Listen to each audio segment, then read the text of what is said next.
கர்த்தராகிய இயேசு கிறிஸ்துவின் பரிசுத்த நாமத்திற்கு மகிமையுண்டாவதாக. தேவநாமம் மகிமைப்படும்படியாக இந்த ஆராதனை தேவன் நமக்கு ஆசீர்வதித்துக் கொண்டிருக்கிறார். மீண்டுமாக உங்களை சந்திப்பதில் மகிழ்ச்சி அடைகிறேன். இன்றைய தியானத்திற்காக நாம் வாசிக்கக்கூடிய வேத வசனங்கள் 2 தெசலோனிக்கேயர் 2ஆம் அதிகாரம் 1 முதல் 4 வசனங்கள். இன்றைய செய்தியின் தலைப்பு தீர்க்க தரிசனத்தால் தெளிவாக்கப்பட்ட சம்பவங்கள்.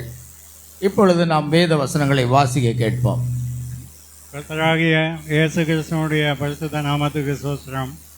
அன்றியும் சகோதரரே, நம்முடைய கர்த்தராகிய இயேசு கிறிஸ்துவின் வருகையையும் நாம் அவரிடத்திலே சேர்க்கப்படுவதையும் குறித்து நாங்கள் உங்களை வேண்டிக் கொள்கிறது என்னவென்றால், ஒரு ஆவியினாலாவது வார்த்தையினாலாவது எங்களிடத்திலிருந்து வந்ததாய் தோன்றுகிற ஒரு நிருபத்தினாலாவது கிறிஸ்துவினுடைய நாள் சமீபமாய் இருக்கிறதாக சொல்லப்பட்டால் உடனே சஞ்சலப்படாமலும் கலங்காமலும் இருங்கள். எவ்விதத்தினாலும் ஒருவனும் உங்களை மோசம் போக்காதபடிக்கு எச்சரிக்கையாயிருங்கள். ஏனெனில் விசுவாச துரோகம் முந்தி நேரிட்டு கேட்டின் மகனாகிய பாவ மனுஷன் வெளிப்பட்டால் ஒழிய அந்த நாள் வராது. அவன் எதிர்த்து நிற்கிறவனாயும் தேவன் எனப்படுவது எதுவோ ஆராதிக்கப்படுவது எதுவோ அவை எல்லாவற்றிற்கும் மேலாக தன்னை உயர்த்துகிறவனாகவும் தேவனுடைய ஆலயத்தில் தேவன் போல உட்கார்ந்து தன்னைத்தான் தேவன் என்று காண்பிக்கிறவனாயும் இருப்பான். அல்லேலூயா. வாசிக்கப்பட்ட வேத வசனங்களை கர்த்தர் தாமே ஆசீர்வதிப்பாராக. நாம் ஒரு பாடலை பாடி நாம் ஜெபிக்க போகிறோம். Praise the Lord Jesus.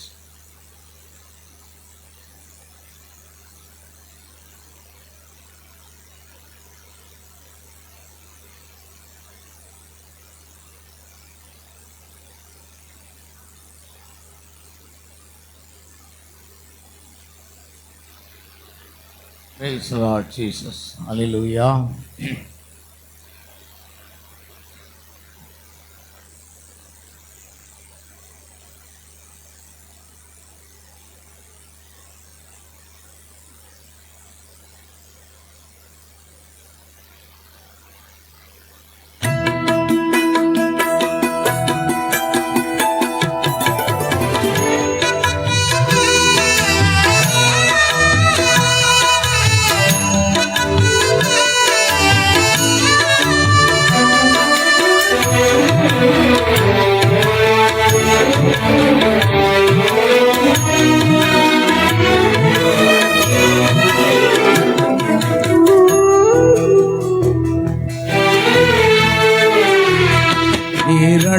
அழைப்பும் திருவை வரமும் மாறாதது. இந்த வானம் பூமி மாறினாலும் அழியாதது. நீர் அழைத்த அழைப்பும் திருவை வரமும் மாறாதது. இந்த வானம் பூமி மாறினாலும் அழியாதது. தேவனே தேவனே, அதை மனதில் நினைத்து பார்க்கும்போது என் அறிவுக்கு எட்டாது. நீர் அழைத்த அழைப்பும் திருவை வரமும் மாறாதது. இந்த வானம் பூமி மாறினாலும் அழியாதது.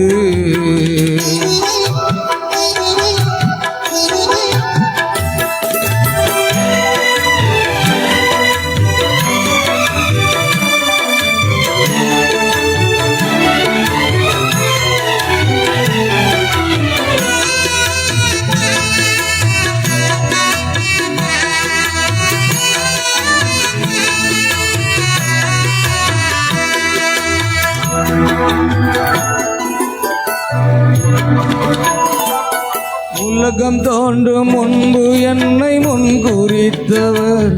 நான் உருவான தாய் கருவில் பெயர் சொல்லி அழைத்தவர்.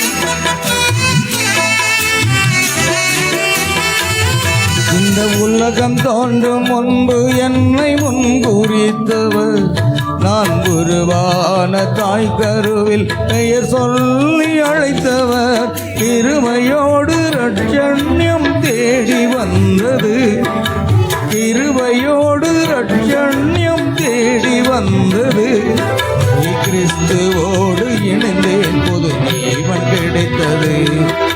கிறிஸ்துவோடு இணைந்தேன் புது ஜீவன் கிடைத்தது. தேவனே தேவனே அதை மனதில் நினைத்து பார்க்கும் போது என் அறிவுக்கு எட்டாது. அழைத்த அழைப்பம் கிருபை வரமும் மாறாதது. இந்த வானம் பூமி மாறினாலும் அழியாதது.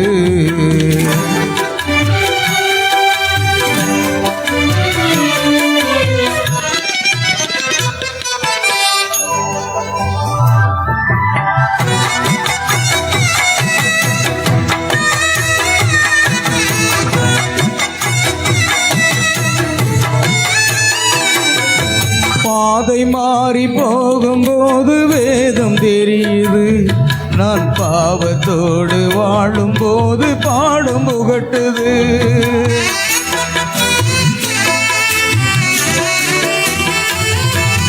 பாதை மாறி போகும்போது வேதம் தெரியுது.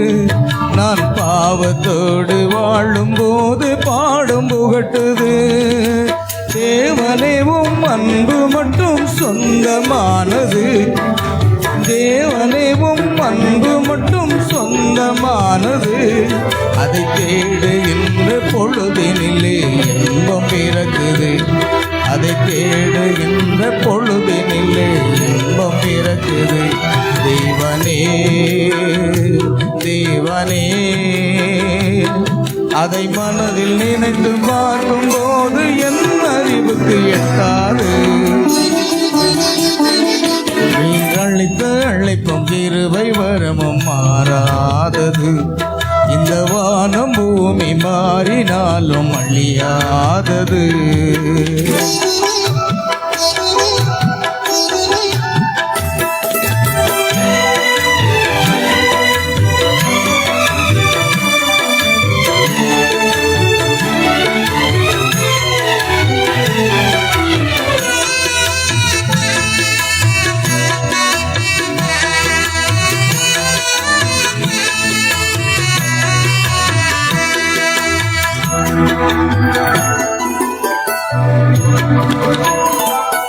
உன்னை அழைத்த தேவன் என்றும் உண்மையுள்ளவர். அவர் ஒருபோதும் கைவிடாமல் பாதுகாப்பவர்.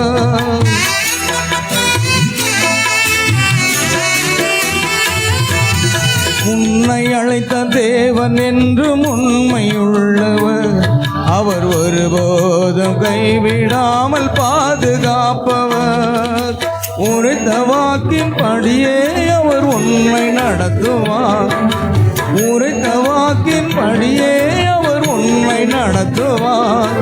இக்கரை சேர்ந்து ஒரு நாள் பரலோகில் நிறுத்துவார். இக்கரை சேர்ந்து ஒரு நாள் பரலோகில் நிறுத்துவார். தேவனே அதை மனதில் நினைத்து பார்க்கும் போது என் அறிவுக்கு எட்டாது. நீ அழைத்த அழைப்பும் கிருபை வரமும் மாறாதது. இந்த வானம் பூமி மாறினாலும் அழியாதது. நீர் அழைத்த அழைப்பும் கிருபை வரமும் மாறாதது. இந்த வானம் பூமி மாறினாலும் அழியாதது. தேவனே தேவனே அதை மனதில் நினைத்து பார்க்கும் போது என் அறிவுக்கு எட்டாது. நீர் அழைத்த அழைப்பும் கிருபை வரமும் மாறாதது. இந்த வானம் பூமி மாறினாலும் அழியாதது.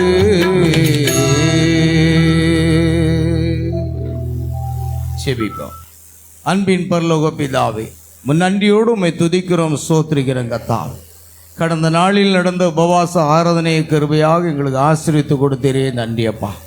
இந்த உபவாச ஆராதனையில் கலந்து கொண்ட ஒவ்வொரு தேவ பிள்ளைகளையும் கர்த்தர் ஆசீர்வதிக்கும்படியாக ஜெபிக்கிறோம். இந்த வீட்டில் இந்த கால வெளியிலும் உம்முடைய பாதத்தில் வந்து உம்மை துதித்து உம்மை பாடி ஜெபிக்கும்படியான கிருபைகளை கொடுத்தீரே ஸ்தோத்திரம். இப்பொழுதும் கர்த்தாவே உம்முடைய வார்த்தைக்காக நாம் உம்முடைய பாதத்திலே வந்திருக்கிறோம். ஆம் கர்த்தாவே, பேசுகிறவர் நீங்கள் இல்லை, பரிசுத்த ஆவியானவர் உங்களிருந்து பேசுவார் என்று சொன்ன வார்த்தையின்படி பரிசுத்த ஆவியானவரே நீர் பேசும்படியாக ஜெபிக்கின்றோம். கர்த்தாவே, தீர்க்க தரிசனத்தினாலே தெளிவாக்கப்பட்ட சம்பவங்கள் என்ற தலைப்பில் இந்த செய்தியை நாங்கள் கேட்க போகிறோம். ஆண்டவரே, கர்த்தராக இயேசு கிறிஸ்துவனுடைய நாமத்தினால் ஆண்டவரே உம்மை துதிக்கிறோம் கர்த்தாவே. அப்பா, வாசிக்கப்பட்ட வேத வசனங்களை கர்த்தர் ஆசீர்வதிப்பீராக. வசனங்களை வாசித்த உம்முடைய மகனை ஆசீர்வதிப்பீராக. கர்த்தருக்கென்று உம்முடைய பிள்ளைகள் கொடுத்த காணிக்கைகள் தசமபாகங்கள் எல்லாவற்றையும் வானத்தின் பலகணிகளை திறந்த இடங்களாமல் போக மட்டும் ஆண்டவரே உம்முடைய ஆசீர்வாதங்களை கட்டளையிடுவீராக. இந்த அநேக பிள்ளைகள் ஆராதனைகளை விட்டு விடுகிறதை காண்கிறோம். ஒவ்வொருவருக்கும் உணர்வுள்ள இருதயங்களை கொடுத்து அவர்களுடைய பின்மாற்றத்தின் ஆவிகளை கட்டிந்து கட்டி அப்புறப்படுத்தி ஆராதனை கொண்டு வரும்படியாக ஜெபிக்கிறோம். உம்முடைய நாமம் மகிமைப்படட்டும். வந்திருக்கிற ஒவ்வொருவரை பேர் பேராக ஆசீர்வதியும். தேவ செய்தியை தேவன் ஆசீர்வதித்தாரும். சகல துதி கன மகிமை யாவற்றையும் உமக்கு செலுத்துகிறோம். கர்த்தராகிய இயேசு கிறிஸ்துவின் நாமத்தில் கேட்கிறோம் பிதாவே, ஆமென். தீர்க்க தரிசனத்தால் தெளிவாக்கப்பட்ட சம்பவங்கள். ஏன் இந்த தலைப்பை நான் எடுத்தேன் என்றால், உங்களுக்கு தெரியும், தேவனிடத்திலிருந்து இந்த காலத்துக்குரிய தீர்க்கதரிசியின் மூலமாக வெளிப்படுத்தப்பட்ட அந்த வார்த்தை, அந்த செய்தியை எதை நாம் பிரசங்கிக்கலாம் என்று தேவ சமூகத்தில் காத்திருந்து அவர் எதை பிரசங்கிக்க சொல்லுகிறாரோ அதை நாம் பிரசங்கிக்கிறோம்.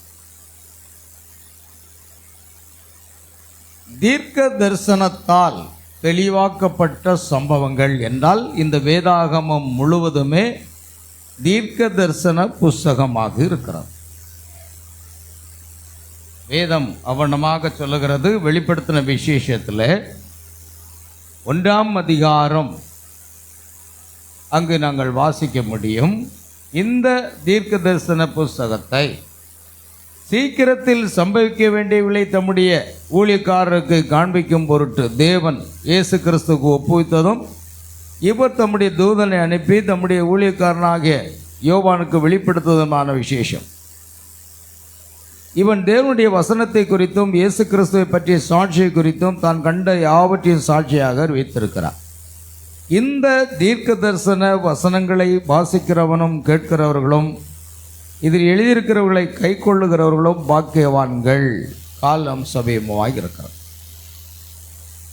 என்னவா இருக்கிறது பிரியமானவர்களே? இது ஒரு தீர்க்க தரிசன புஸ்தகம். இந்த பரிசுத்த வேதாகம் என்னது? உலகத்தில் பல மதங்கள் இருக்கலாம். ஒவ்வொரு மதங்களுக்கும் அவர்களுக்குரிய புஸ்தகங்கள் இருக்கலாம். ஆனால் அது எல்லாமே மனிதன் எப்படி வாழ வேண்டும் என்ற ஒரு அமைப்பாகவே அது இருக்கிறது. ஆனால் பரிசுத்த வேதாகம் என்பது ஒரு தீர்க்க தரிசன புஸ்தகம். இந்த உலகம் தொடங்கி இந்த உலகத்தின் முடிவு வரைக்கும் என்ன நடைபெற வேண்டுமோ அது எல்லாவற்றையும் குறித்து முன்கூட்டியே எழுதி வைக்கப்பட்ட ஒரு புஸ்தகம்தான் பரிசுத்த வேதாகமம். ஆகையால் இந்த தீர்க்க தரிசன வசனங்கள், தீர்க்க தரிசனமாக வெளிப்படுத்தப்பட்ட இந்த வார்த்தைகள் கடைசி நாட்களிலே உலகம் முழுவதும் பரபரப்பாக நடந்து கொண்டிருந்த ஒரு சம்பவம் என்னவென்றால், ஏற்கனவே யுத்தங்கள் நடைபெற்று கொண்டிருக்கிறது. மத்தேயு 24ஆம் அதிகாரத்தில் இயேசு சொன்ன அந்த வார்த்தையின்படி கடைசி நாட்களிலே கொடிய காலங்கள் வரும் என்றும் யுத்தங்களின் செய்தியை கேள்விப்படுவீர்கள் என்றும், அதே போன்று ரஷ்யாவுக்கும் உக்ரைனுக்கும் ஒரு சில ஆண்டுகள் தொடர்ந்து அந்த போர் நடந்து கொண்டிருக்கிறது. சமாதான பேச்சுகளை கொண்டு வரக்கூடிய ஐநா சபையும் மற்ற அதிபர்களும் முயற்சித்து பார்த்தும் அது இன்னும் நிற்கவில்லை.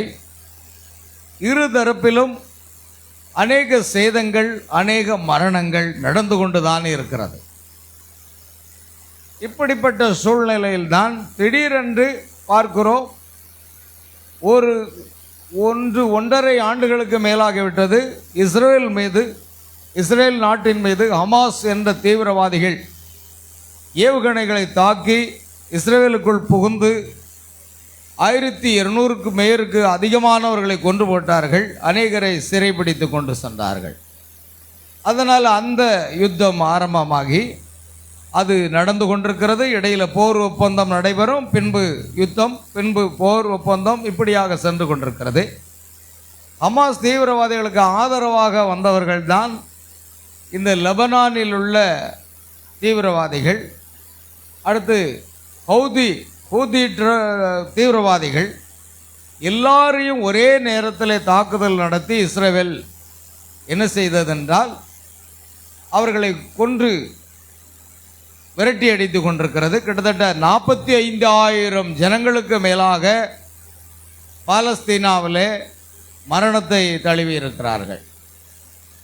ஆகையால் இப்படிப்பட்ட சூழ்நிலை, யுத்தங்கள் உலகத்தில் நடந்து கொண்டிருக்கிறது என்றால் இயேசு சொன்னார், யுத்தங்களின் செய்தியும் கேள்விப்படுவீர்கள், இது முடிவுக்கு ஆரம்பம் என்று எழுதியிருக்கிறது.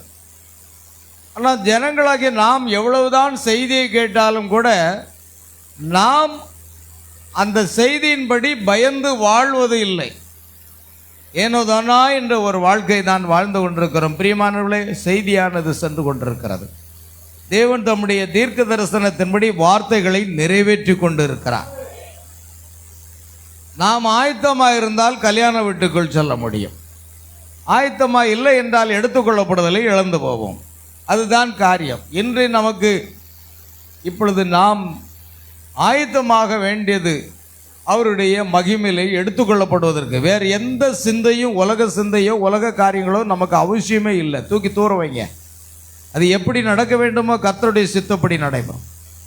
ஆகையால் விசுவாசிகளிடத்தில் நான் கேட்கக்கூடிய ஒரு காரியம், தாழ்மையாக ஆராதனைகளை விட்டு விடாதீர்கள், உபவாச ஜெபங்களை விட்டு விடாதீர்கள். உலகத்தில் எதை கூட இழந்துடலாம், ஆனால் இயேசுவை இழந்து போகாதீங்க. ஒவ்வொரு வாரமும் புதிய புதிய செய்தியைத்தான் கர்த்தர் நம்ம கொடுத்து கொண்டிருக்கிறார். ஆகையால் திடீரென்று பார்த்தீர்களானால் கடந்த 22ஆம் தேதி திடீரென்று பாகிஸ்தான் தீவிரவாதிகள் ஜம்மு காஷ்மீர் மாநிலத்திலே உள்ளே நுழைந்து சுற்றுலா சென்றிருந்த 26 பேரை சுட்டு கொன்றார்கள். அதுவும் அவரவர் மனைவிமார்களுக்கு முன்பாக கணவனை சுட்டு கொண்டார்கள். ஆகையால் இது பெரிய ஒரு பாதிப்பை இந்தியாவில் ஏற்படுத்தினது. அப்படி இருக்க சூழ்நிலையிலே பாகிஸ்தான் எல்லைகள் மூடப்பட்டன. ஆயினும் தொடர்ந்து மறுபடியும் அவர்கள் 13 பேரை சுட்டு கொண்டார்கள். இப்படியாக இழப்புகள் ஏற்படுத்தி கொண்டிருக்கிறது. ஆகையால் ஆளுநர்களும் பிரதமரும் அதிகாரிகளும் இராணுவ அதிகாரிகளும் அதை குறித்து தியானித்து பொறுமையாக 15 நாட்கள் கடந்து சென்றது.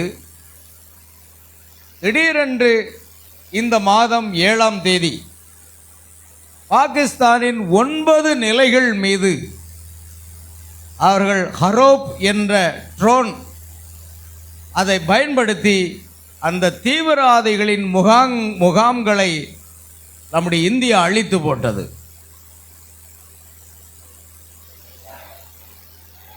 நாம் இந்தியர் தானே, உங்களுக்கு அதனால் ஒரு உணர்ச்சியே வரலையா?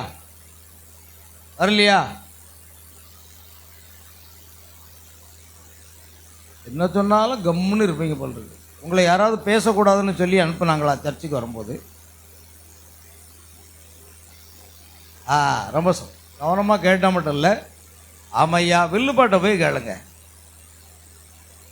அந்த அம்மா பாடினா இருபதில் ஆமான்னு சொன்னா தான் அது சுவாரஸ்யமாக இருக்கும். அல்லேலூயா, ஆமேன், அல்லேலூயா. நம்ம எதுக்கு சொல்கிறோம்? கவனிங்க, 9 நிலைகளை தாக்குகின்ற ஹரோப் என்ற அந்த ட்ரோன்,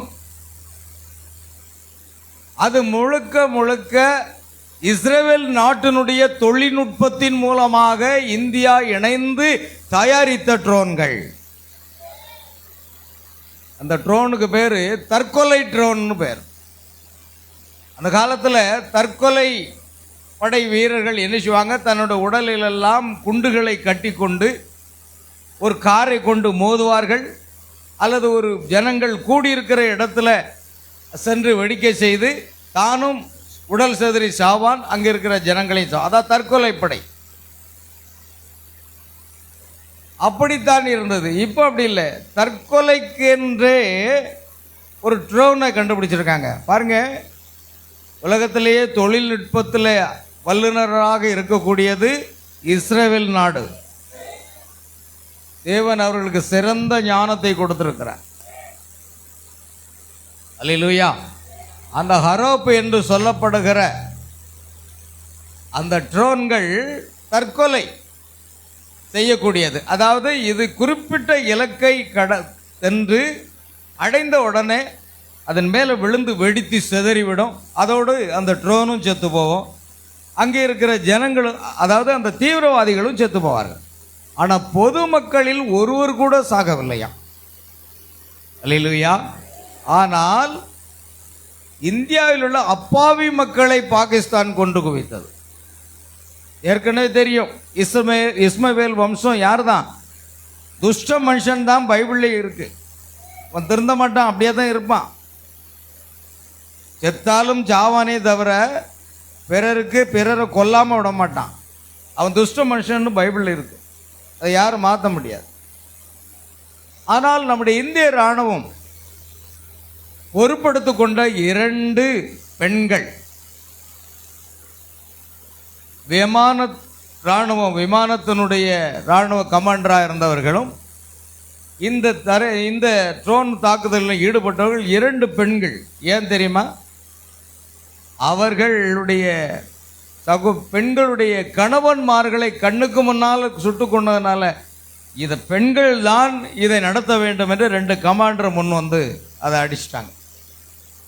9 இடங்களில். அதில் இந்த ஹரோப் என்ற ட்ரோன்னா அங்குள்ள ராடார் கருவியில் கூட அது தெரியாதான், அவ்வளோ ரகசியமாக போகும். கிட்ட வரும்போது பார்த்து அவங்க பீரங்கியா சுட்டு பார்த்தாங்க, அதுக்கு தப்பி லெக்கை நோக்கி சரியாக விழுந்து பெரிய பாதிப்பை ஏற்படுத்தும். ஆனால் பாகிஸ்தான் ஏவுகளை இப்படி அனுப்ப திடீரென்று அமெரிக்க அதிபர் ட்ரம்ப் தலையீடு செய்து போர் பதற்றத்தை தணிக்க 2 நாடுகளும் பேச்சுவார்த்தை நடத்த வேண்டும் என்று சொல்லி ஓரளவு பாகிஸ்தான் அதிகாரியும் இந்திய அதிகாரியும் பேச்சுவார்த்தை நடத்தி நேற்று மாலை போர் முடிவுக்கு வந்தது என்று அறிவிக்கப்பட்டது. 5 மணிக்கு, நேற்று மாலை 5 மணிக்கு போர் முடிவுக்கு வந்தது என்று போர் பதற்றம் தணிக்கப்பட்டது. அல்லேலூயா. ஆனால் இன்றைய காலை செய்தியிலே அந்த போர் நிறுத்தத்தை மீறி அத்துமீறி மீண்டும் பாகிஸ்தான் தாக்கினதுன்னு ஹெட்டிங்கில் இருக்கு. நான் பேப்பரை பார்க்கல, ஹெட்டிங்கை மட்டும் பார்த்துட்டு வந்தேன். அல்லேலூயா. இப்போ பாருங்க, யாரும் கட்டுப்படுத்த முடியாத அளவுக்கு மனிதர்கள் போய் கொண்டிருக்கிறார். ஆகையால் இப்படியாக எங்கேயோ நடந்து கொண்டிருக்கிறது. இஸ்ரேலுக்கும் ஹமாஸுக்கும் நடக்குது, உக்ரைனுக்கும் ரஷ்யாவுக்கும் நடக்குது. ஆனால் இப்பொழுது நம்ம இந்தியாவுக்கே வந்து விட்டது. இதான் பரவாயில்ல, வட மாநிலங்களில் 7 மணிக்கெல்லாம் எல்லாம் லைட் ஆஃப் பண்ணிட்டாங்க. ஏன்னா அவங்களை குறிவைத்து தாக்குறாங்க. ராஜஸ்தான் போன்ற பல மாநிலங்களில் கிரிக்கெட் நடந்து கொண்டிருந்தது, திடீர்னு எல்லா லைட்டும் அணைக்கப்பட்டது. கிரிக்கெட் இடையிலேயே முடித்து ரத்து பண்ணி அனுப்பிட்டாங்க. ஆகையால் பிரியமானவர்களே, அங்கெல்லாம் ஜனங்கள் வீட்டை விட்டு வெளியே வரக்கூடாது என்று எச்சரிக்கப்பட்டார்கள். தென் மாநிலத்தையும் நாங்கள் தாக்குவோம் என்று சொன்னார்கள். எங்க? நம்ம திம்மராஜபுரத்தையும் கூட தாக்குறதுக்கு வாய்ப்பு இருக்கு. அல்லேலூயா. அதான் கவனமாக ஜெபிங்க. அதனால் நாம் பாதுகாப்பாக இருக்குன்னு நினைக்காதீங்க. கர்த்தரின் நாமம் பலத்த துருகம் நீதிமானர்கள். ஆகிய யுத்தங்கள் எல்லாம் நடந்து கொண்டிருக்கும் பொழுது, இவைகளெல்லாம் சமீபிக்கும் பொழுது உங்கள் மீட்பு என்னவா இருக்குது? தலையை மேலே பார்த்து உயர்த்துங்க, உலகத்தை பார்க்காதீங்க. எதை இழந்தாலும் அவருடைய மகிமையில வருகையை இழந்துட்டீங்க, எடுத்துக்கொள்ளப்படுதலை இழந்துட்டீங்கன்னா நாம கிறிஸ்தவ வாழ்க்கைறது அர்த்தமே கிடையாது. அதுக்காகத்தான் நம்ம வாழணும். அல்லேலூயா. இது ஒரு பக்கம் போய் கொண்டிருக்கிறது. பாருங்கள், இந்தியாவினுடைய தொழில்நுட்பத்தை பாகிஸ்தானால் ஈடு கொடுக்க முடியல. கிட்டத்தட்ட 50 ட்ரோன்களை அனுப்புனாங்களாம், 3 விமானங்கள், அத்தனையும் இந்திய ராணுவம் சுட்டு வீழ்த்தினது. ஒரு பொதுமக்கள் கூட சேதல்ல. தரைவழி தாக்குதலில் ஜம்மூரில் தான் மறுபடியும் அங்கே ஒரு 13 பேரை சுட்டு கொண்டாங்க. அதில் ரஷ்யாவிடத்திலிருந்து வாங்கின ஒரு S-400 S-400ன்னு சொல்லப்படுகிற வான்வழி தாக்குதலை முறியடிக்கக்கூடிய ரேடார் கருவிகளை வைத்துக்கொண்டு அத்தனையும் கண்காணித்து அவர்கள் நடுவானிலேயே சுட்டு வீழ்த்து விட்டார்கள். இந்தியாவும் ஒரு வல்லரசு நாடாகவே செயல்பட்டு கொண்டிருக்கிறது. ஏன் தெரியுமா? உங்களையும் என்னையும் பாதுகாப்பதற்காக. அல்லேலூயா. ஆம், அருமையான தேவ பிள்ளைகளே, அதே போன்ற ஒரு பதற்ற நிலை என்ன அப்படின்னா, உலகம் முழுவதும் தன்னுடைய சபையை ஸ்தாபித்த அதிகாரமுள்ள கணம் பெற்ற ஒரு மனிதர் யார் என்றால் போப் ஆண்டவர். போப்பை குறித்து பார்க்கிறோம். கடந்த 21ஆம் தேதி அவர் நுரையீரல் அழற்சி சம்பந்தமான வியாதியினாலே கஷ்டப்பட்டு மரணம் அடைந்து விட்டார். போப்பு மரணம் அடைந்தவுள்ள 26ஆம் தேதி அன்று அவருடைய அடக்கம் நடந்தது. லட்சக்கணக்கான மக்கள், உலகமே வியந்து பார்க்கிறது. ஒரு நாட்டினுடைய பிரதமர், அதிபர் இறந்தா கூட இவ்வளவு கூட்டங்கள் வராது. கிட்டத்தட்ட 1.4 பில்லியன் அளவுக்கு கத்தோலிக்கர்கள் உலகம் முழுவதும் இருக்கிறார்கள். கிட்டத்தட்ட 130 கோடிக்கு மேலே, 140 கோடின்னு வச்சுடுங்களேன். அது கூடிக்கிட்டே இருக்கு. அதனால் அத்தனை லட்சக்கணக்கான ஜனங்கள் அது பிரம்மாண்டமான, உலகமே வியந்து பார்க்கக்கூடிய ஒரு தலைவராக அந்த பதவி இருக்கிறது. அந்த பதவி அவர் மரணம் அடைந்த பிற்பாடு 7 நாட்களுக்குள்ளாக வேறு ஒரு போப்பை தேர்ந்தெடுக்க வேண்டியதாக இருந்தது. அப்படி தேர்ந்தெடுக்கக்கூடிய அந்த பட்சத்தில் பார்க்கிறோம் பிரியமானவர்களே,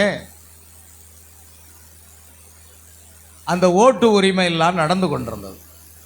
கிட்டத்தட்ட நீங்கள் பார்த்துட்டீங்க அப்படின்னா, அந்த ஹெல்ப் பண்ணுங்க யாராவது.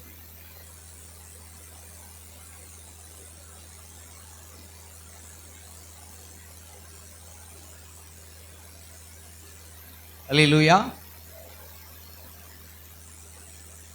10 நாளைக்குள்ளாக அது தேர்ந்தெடுக்கப்பட வேண்டும். அந்த சூழ்நிலையில் கத்தோலிக்க ஒரு பாதிரியாராக, ஒரு போப்பானவராக ஆகணும்னா சாமானியமாக முடியாது. அவர் 4 ஆண்டுகள் தியாலஜி, சைக்காலஜி போன்ற காரியங்கள்லாம் படித்து பிரதர் என்று அழைக்கப்பட்டு, அதற்கு பிற்பாடு அவர் பாதிரியார் என்று அழைக்கப்பட்டு, அங்கிருந்து அவர் பங்கு தந்தை என்று அழைப்பட்டு, அதாவது மாவட்டத்துக்கு, அப்புறம் பல மாநிலத்துக்கு அப்படியே பதவி, அதாவது பிஷப், அப்புறம் ஆர்ச் பிஷப், அப்புறம் கார்டினல், அதன் உயர்ந்த ஒரு ஸ்தானம் தான் என்ன அப்படின்னா போப். இந்த போப்பை தேர்ந்தெடுக்கக்கூடியவர்கள் யார் அப்படின்னா, அதை ஓட்டு போட்டு தேர்ந்தெடுப்பாங்க. அதுக்கு கிட்டத்தட்ட கார்டினல்கள் என்று சொல்லப்படுகிறவர்கள் தான் அந்த ஓட்டு போடணும். கிட்டத்தட்ட 256 கார்டினல்கள் இருந்தார்கள், 80 வயதுக்கு உட்பட்டவர்கள். அந்த 80 வயதுக்கு உட்பட்டவர்கள் தான் அந்த ஓட்டு அளிக்க உரிமை பெற்றவர்கள்.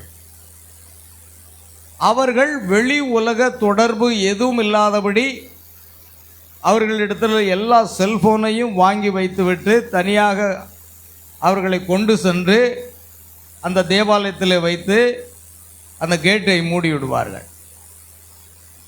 2 பங்கு அளவுக்கு யார் அதிகமான ஓட்டு கிடைக்கிறதோ, கிட்டத்தட்ட 89, கிட்டத்தட்ட அதில் 135 பேர் தேர்ந்தெடுக்கப்பட்டார்கள். அதில் 2 பேர் உடல் நலம் சரியில்லாத பட்சத்தில் அவர்கள் போக முடியல. ஆக மொத்தம் 133 பேர் 89 பேர் யாருக்கு வாக்களிக்கிறார்களோ அவர்தான் போப்பாக இருக்க வேண்டும். அந்த சூழ்நிலையில் முதல் நாள் தேர்ந்தெடுக்கப்படவில்லை. பொதுமக்களுக்கு தொடர்பில்லாத பட்சத்தில் அவர்கள் அதை அறிந்து கொள்வது என்னன்னா, அவர்கள் ஆலயத்துக்கு பக்கத்தில் ஒரு சிம்னி வைத்திருப்பார்கள், புகைப்போக்கி. அந்த புகைப்போக்கியில் கரும்புகை வந்தால் போப்பு என்னும் தேர்வாகவில்லை என்று அர்த்தமாகிறது. பொதுமக்கள் அதை அறிந்து கொள்வார். ஆனால் முதல் முறை கரும்புகை வந்தது, ஜனங்கள் புரிந்து கொண்டார்கள். என்னும் லட்சக்கணக்கான மக்கள் கூடியிருக்காங்க, நம்ம தலைவர் அது யார், எந்த தலைவர் வரப்போறாங்க, உலகம் முழுவதும் எதிர்பார்த்து கொண்டிருக்கிறது. எல்லா டிவிலும், தந்தை டிவி, அந்த டிவி, இந்த டிவி, புதிய தலைமுறை, எல்லா டிவிலையும் ஒளிபரப்புறாங்க. தமிழ்நாட்டிலே பிபிசி, எல்லா மீடியாக்களிலும் போப்பை பற்றியே பேச்சுகள் வந்து கொண்டிருந்தன. மூன்றாவது முறையாக அதில் வெள்ளை புகை வந்தது. வெள்ளை புகை வந்துவிட்டால் போப்பு தேர்வாகிவிட்டார் என்று அர்த்தம். அல்லேலூயா. அது யார் என்று ஜனங்கள் அறிய மிக வாஞ்சியாக இருந்தார்கள். பின்பு அறிவிக்கப்பட்டது, அது அந்த போப்பு தேர்வானதற்கும் தீர்க்கதரிசி பிரணாமுடைய செய்திக்கும் ஒரு சம்பந்தம் இருக்கிறது என்பதனால்தான் இன்றைக்கு நாம் அதை கொண்டு வரப்போகிறோம். ஏற்கனவே கிட்டத்தட்ட 50-60 ஆண்டுகளுக்கு முன்பாக தீர்க்க தரிசனம் உரைக்கப்பட்டது. 54வது ஆண்டு என்று வைத்துக் கொள்வோம். 70 ஆண்டுகளுக்கு முன்பாகவே அமெரிக்காவில் இருந்து ஒரு போப் தேர்ந்தெடுக்கப்படுவார் என்று தீர்க்கதரிசி பிரணாம் தீர்க்க தரிசனம் உரைத்திருக்கிறார். ஆமென். அதனால நம்முடைய செய்தியின் தலைப்பு தீர்க்க தரிசனத்தால் தெளிவாக்கப்பட்ட ஒரு சம்பவம். இந்த வேதாகமம் முழுவதும் தீர்க்க தரிசன புஸ்தகம். இன்றைக்கு இந்த புஸ்தகத்தில் பார்த்தீங்கன்னா உலகத்தில் என்ன நடைபெற்று கொண்டிருக்கிறது என்று நீங்கள் கண்டுபிடிக்கலாம். சாதாரண மத புத்தகமாக எண்ண வேண்டாம். இது உலகத்தில் நடக்கிற எல்லா சம்பவங்களும் இருக்கிறது. கடைசி காலத்தில் யுத்தங்கள் வரும் என்று எழுதியிருக்கிறது. அர்மதோன் என்ற 3ஆம் உலகப் போர் வரும் என்று இங்கு எழுதியிருக்கிறது. இது தெரியாமல் அநேக கிறிஸ்தவர்கள் 3ஆம் உலகப் போர் நடைபெறாதபடி ஜெபித்துக் கொள்ளுங்கள். நீங்கள் என்ன ஜெபம் பண்ணாலும் சரி, அது வரத்தான் போகுது. எதுக்குத்தான் ஜெபிக்கணும்னு தெரியாது. தேவனுடைய வசனத்துக்கு விரோதமாக ஜெபிப்பீங்க. அது 3ஆம் உலகப் போர் கண்டிப்பாக நடைபெறும் என்பது பைபிளில் எழுதி வைக்கப்பட்ட ஒன்று. அது நடைபெற வேண்டும். கிழக்கத்திய நாடுகள் மேற்கத்திய நாடுகள் ஒன்று சேர்ந்து ஒன்றுக்கொன்று மோதி பெரிய அழிவு உண்டாக போகிறது. முதல் 2 உலகப் போர் முடிந்து விட்டது.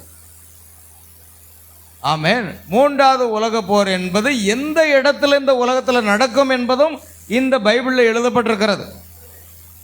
யாருமே மாற்ற முடியாது. காரணம் அது தேவனுடைய தீர்மானம். இப்பொழுது நாம் பார்க்கிறோம் பிரியமானவர்களே, இந்த வேதம் தீர்க்க தரிசன புஸ்தகம் என்றால் பாருங்கள், இங்கு போப்பை குறித்து எழுதப்பட்டிருக்கிற வேத வசனங்கள். முதலாவது சபையின் செய்தியாளனும் எபேசு சபையின் தூதனும் அப்போஸ்தலனும் தீர்க்கதரிசியுமாகிய பரிசுத்த பவுல் மூலமாக தேவன் வெளிப்படுத்தினதை இங்கு 2 தெசலோனிக்கேயர் 2ஆம் அதிகாரத்திலே எழுதப்பட்டிருக்கிறது. அன்றியும் சகோதரரே,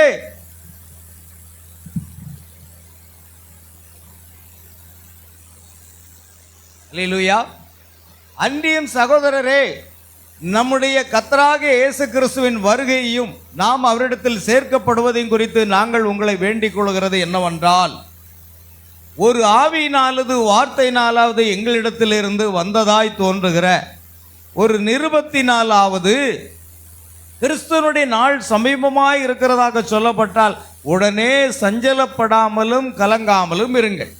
பாருங்கள், இன்னைக்கு உலகத்தில் எத்தனையோ கட்சிகள், 2026ஆம் ஆண்டு சட்டமன்ற தேர்தல் தமிழ்நாட்டுக்கு நடைபெற இருக்கிறது. எல்லா கட்சிகளும் இப்பொழுதே பிரச்சாரத்தில் இறங்கிவிட்டன. ஒருவருக்கு ஒருவர் முந்திக்கொண்டு போட்டி கொண்டு செல்கிறார்கள். ஆனால் ஒன்றை புரிந்து கொள்ளுங்கள், ஒரு நாள் இதே பூமியை இயேசு கிறிஸ்து 1000 ஆண்டுகள் அரசாட்சி செய்வார் என்பதை நாம் எதிர்பார்த்து கொண்டிருக்கிறோம். இந்த உலகத்தில் எத்தனை கட்சி ஆட்சிக்கு வந்தாலும் அதை பற்றி எங்களுக்கு கவலையே கிடையாது. எங்களுக்கு தேவை இயேசு கிறிஸ்துனுடைய ஆட்சி வரணும். அது வந்தா தாயா நீதி நியாயம் லஞ்ச லாவணியம் எதுவுமே இல்லாத ஆட்சியாக அது இருக்கும். அது வரைக்கும் எந்த ஆட்சி வந்தாலும் அது இருக்கத்தான் செய்யும், அது மாற்ற முடியாது.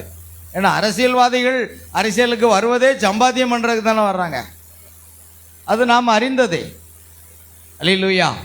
ஆனால் மிக முக்கியமானது ஒரு காரியம் என்னவென்றால், இயேசு கிறிஸ்து இந்த பூமியில் 1000 ஆண்டுகள் அரசாட்சி செய்வாராம். அப்பொழுது நீதியான ஆட்சி இந்த உலகத்தில் இருக்குமா. அந்த ஆட்சியில் நீங்களும் நானும் பங்கு பெறணும். ஆமென். அதனால தான் இப்பொழுது நாம் ஆண்டவராக இயேசுவை ஆராதித்து கொண்டு இருக்கிறோம். ஆகையால் கிறிஸ்துவனுடைய நாள் சமீபமாக இருக்கிறது என்றால் சஞ்சலப்படாதீங்க, கவலைப்படாதீங்க, கலங்காமல் இருங்க. எவ்விதத்தினாலும் ஒருவனும் உங்களை மோசம் முக்காதபடிக்கு எச்சரிக்கையாயிருங்க. ஏனெனில் விசுவாச துரோகம் முந்தி நேரிட்டு, பாருங்கள், நம்முடைய விசுவாசத்துக்கு துரோகம் ஒன்று இழைக்கப்படும். அந்த துரோகம் நேரிட்டு கேட்டின் மகனாகிய பாவ மனுஷன் வெளிப்பட்டாலொழிய அந்த நாள் வராது. யார் வெளிப்படணும்? கேட்டின் மகனாகிய பாவ மனுஷன், இந்த உலகத்தையே ஆளக்கூடிய ஒரு மனிதன் இந்த பூமியிலே என்ன செய்வார்? எழும்புவான். ஆமென். ஒரு மனிதன். இன்னைக்கு இந்திய நாடு சொல்லிக்கிட்டு இருக்கிறது ஒரே தேர்தல், ஒரே ரேஷன் கார்டு, எல்லாம் ஒன்றாக இருக்க வேண்டும் என்று சொல்லி கொண்டிருக்கிறது. ஒரே மொழியாக இருக்க வேண்டும். இந்தியா முழுவதும் 256 மொழி இருக்கிறது இந்தியாவில் மட்டும். ஒரு மொழி தான், அது இந்து மொழி தான், இந்தி மொழி தான் இருக்க வேண்டும் என்று போராடி கொண்டிருக்கிறார்கள். ஆனால் மற்ற மொழிக்காரங்க எங்கே போகிறது? 256 மொழிகள் இருக்கிறது இந்தியாவில். அவரவர் மொழியை விட்டு கொடுப்பாங்களா? கொடுக்க மாட்டாங்க. ஆகையால் இங்கு ஒரு உள்நாட்டு பிரச்சனைகளை நடந்து கொண்டிருக்கின்றன. இந்த ஒன்று ஒன்று ஒன்று, ஒரே தேர்தல், ஒரே நாடு, ஒரே ரேஷன் கார்டு, எல்லாமே ஒன்றாக கொண்டு வர வேண்டும் என்று சொன்னார்கள். அதற்கு முயற்சி பண்ணிட்டு, அதே போன்றுதான் விசுவாச துரோகம் முந்தி நேரக்கூடிய அளவில் ஒரே மதம் என்பது உருவாகி எல்லா மதங்களும் அங்கு இணைக்கப்பட்டு ஒரு பெரிய ஒரு ஆட்சியாளராக ஒரு மனிதன் தோன்றுவான். ஆமென். ஆகையால் வேதம் சொல்லுகிறது, கேட்டின் மகனாகிய பாவ மனுஷன், ஒரு மனுஷன், அது ரோபோ அல்ல. இன்னைக்கு அநேக கல்விமான்களாகிய ஊழியக்காரர்கள் பாருங்கள், அது ரோபோவை பாருங்கள், அது மனுஷனை போன்று அது பேசுகிறது, மனுஷனை போன்று செயல்படுகிறது, எல்லாவற்றையும். இப்போ பாருங்க, சில நாடுகளில் தீ அணைக்கிறதுக்கு வீரர்களுக்கு பதிலாக ரோபோவை பயன்படுத்துகிறாங்க. ஏன்னா வீரர்கள் போகாத இடத்துல ரோபோக்கள் சென்று என்ன செய்யும்? தீ அணைக்குதான். அநேக இடத்துல பிரபலமான பெரிய பெரிய ஹோட்டலில் சப்ளையர் கிடையாது, ரோபோக்கள் தான் சப்ளை. அந்த ரோபோக்கள் வந்து என்ன செய்யும்? உங்களுக்கு என்ன தேவையோ நீங்கள் சொன்னால் போதும்.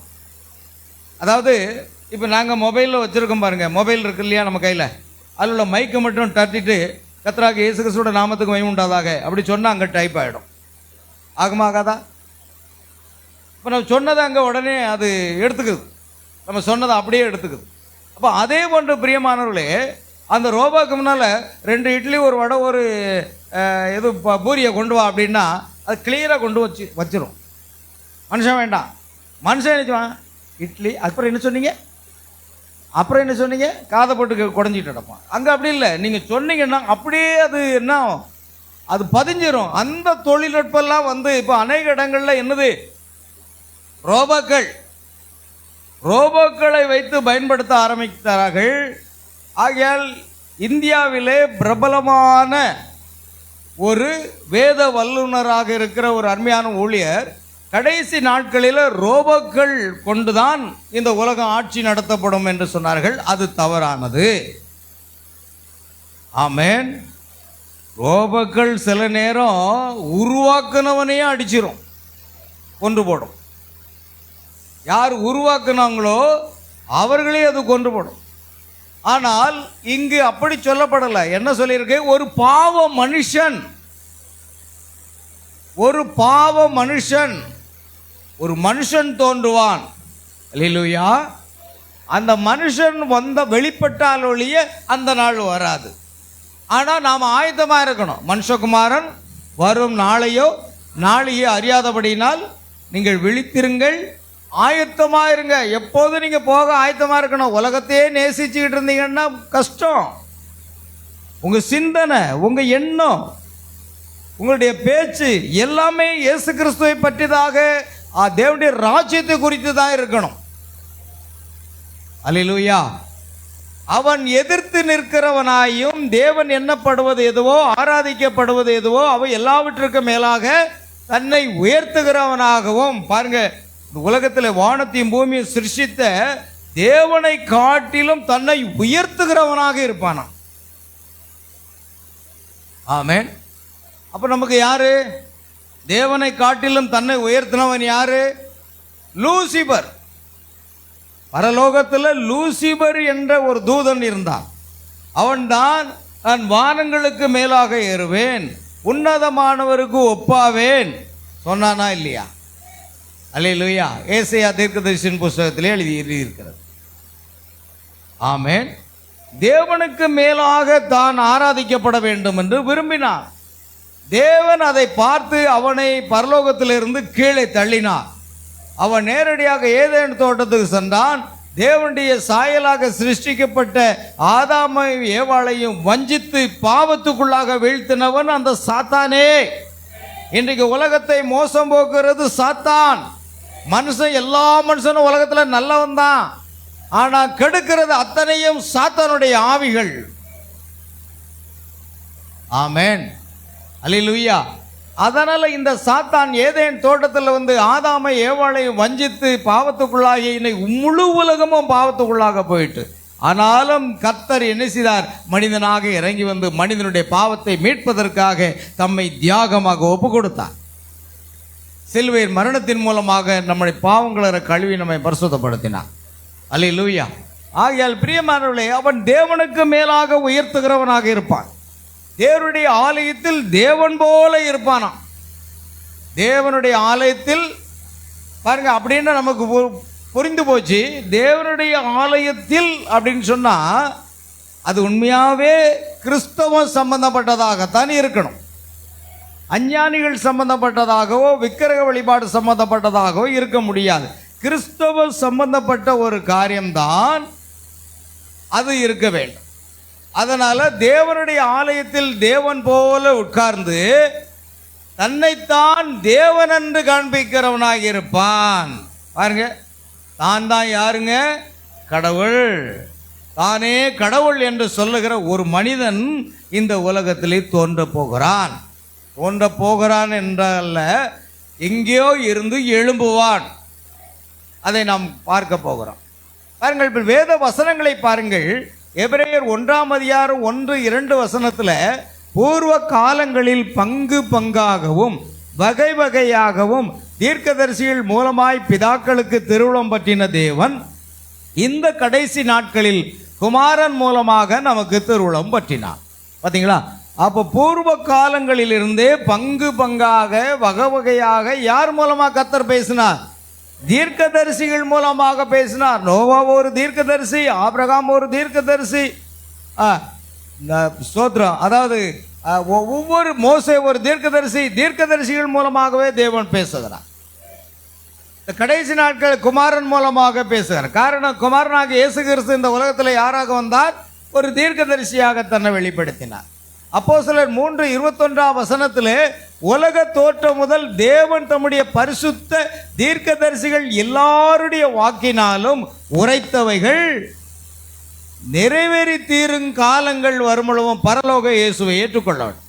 அப்போ உலக தோற்றம் முதல் தீர்க்கதரிசிகள் மூலமாக தீர்க்கதரிசனம் உரைக்கப்பட்ட அந்த தீர்க்கதரிசனம் எல்லாமே நிறைவேறும் பொழுது இயேசு அது வரைக்கும் அவர் பரலோகத்திலிருந்து நம்மை கொண்டு செல்ல முடியாது. அல்லேலூயா.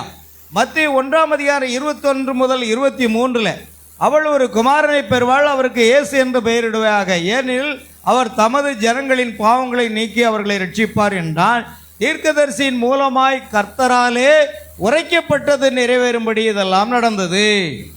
அப்படின்னா இன்றைக்கு உலகத்தில் நடக்கிற சம்பவம்லாம் எப்படிங்க? இந்த பைபிளில் தீர்க்க தரிசனமாக இருக்கிற சம்பவம் தான் அங்கே நடக்குது. அதனால தான் பைபிளை நல்லா வாசிக்கணும். இங்கே பாருங்க, இது அங்கே நடக்கும். ஆகையால் தீர்க்கதரிசியின் மூலமாய் கர்த்தரால் உரைக்கப்பட்டது நிறைவேறும்படி இதெல்லாம் நடந்தது. மத்தேயு 2ஆம் அதிகாரம் 5, 6, 15, 17, 18, 23 வசனங்களை வாசித்து பாருங்கள். அடுத்த பார்க்குறோம். அதற்கு அவர்கள் யூதாவில் உள்ள பெத்லகேமிலே பிறப்பார். அதேனென்றால் யூதேயா தேசத்தில் உள்ள பெத்லகேமே, யூதாவின் பிறப்புகளில் நீ சிறியதல்ல, என் ஜனமாக இஸ்ரவேலை ஆளும் பிரபு உன்னிடத்திலிருந்து புறப்படுவார் என்று தீர்க்கதரிசியினால் எழுதப்பட்டிருக்கிறது என்றார்கள். பாருங்க, ஒவ்வொரு காரியம் தீர்க்கதரிசி சொன்ன வார்த்தை அப்படியே நிறைவேறிக்கிட்டு வருது.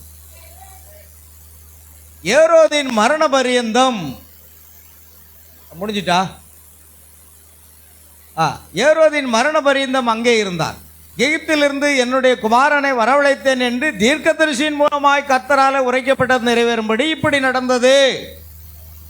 அல்லேலூயா. பாருங்கள் பிரியமானவர்களே, பாருங்கள், புலம்பலும் அழுகையும் மிகுந்த துக்கம் கொண்டாடுதலும் ஆகிய கூக்குரல் ராமாவிலே கேட்கப்பட்டது. ராகேல் தன் பிள்ளைகளுக்காக அழுது அவைகள் இல்லாதபடியால் ஆறுதலடையாய் இருக்கிறாள் என்று எரேமியா தீர்க்கதரிசினால் உரைக்கப்பட்டது அப்பொழுது நிறைவேறிற்று. ஆமென். நாசரேத் என்னும் ஊரிலே வந்து வாசம் பண்ணினான், நசரேயன் என்னப்படுவார் என்று தீர்க்கதரிசிகளால் உரைக்கப்பட்டது நிறைவேறும்படி இப்படி நடந்தது. தீர்க்கதரிசிகள் என்ன சொன்னார்களோ அதுதான் இந்த பைபிள். பல்லாயிரம் ஆண்டுகளுக்கு முன்பாக எழுதப்பட்ட இந்த பைபிள் அப்படியே நிறைவேறிக் கொண்டே வருகிறது. மற்ற மதங்களில் இருக்கிற புஸ்தகங்கள் புனிதமான நூல்கள் தான், ஆனால் மனிதன் எப்படி வாழ வேண்டும் என்பது அது போதிக்கிறது.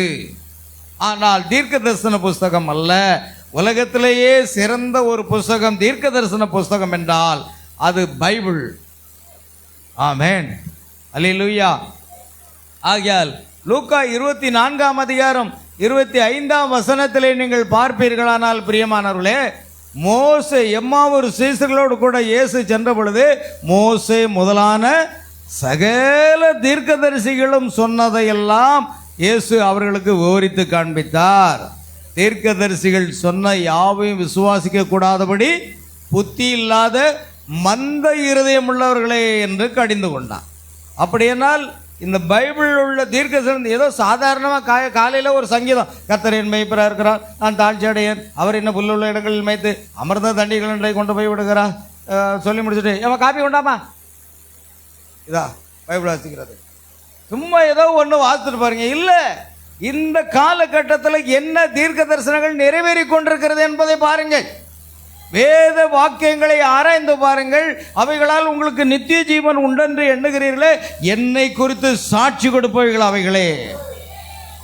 வேத வாக்கியங்களை நம்ம ஆராய்ந்து பார்க்கக்கூடிய காலகட்டத்தில் வாழ்ந்துட்டு இருக்கிறோம். ஆமென். மற்ற சபைகளை போல வியாபாரம் ஆசீர்வதிக்கிறதுக்கு, பிள்ளைகள் ஆசீர்வதிக்கிறதுக்கு அதுக்காக நம்ம ஜெபம் பண்ற நேரம் நமக்கு இல்லை. அவர்கள் அதை செய்யட்டும்.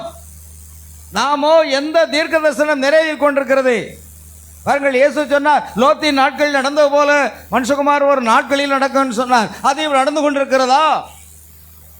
நோவாவின் நாட்கள் நடந்த போல மனுஷகுமார் ஒரு நாட்களில் நடக்கும் என்று சொன்னார். அது நடந்து கொண்டிருக்கிறதா?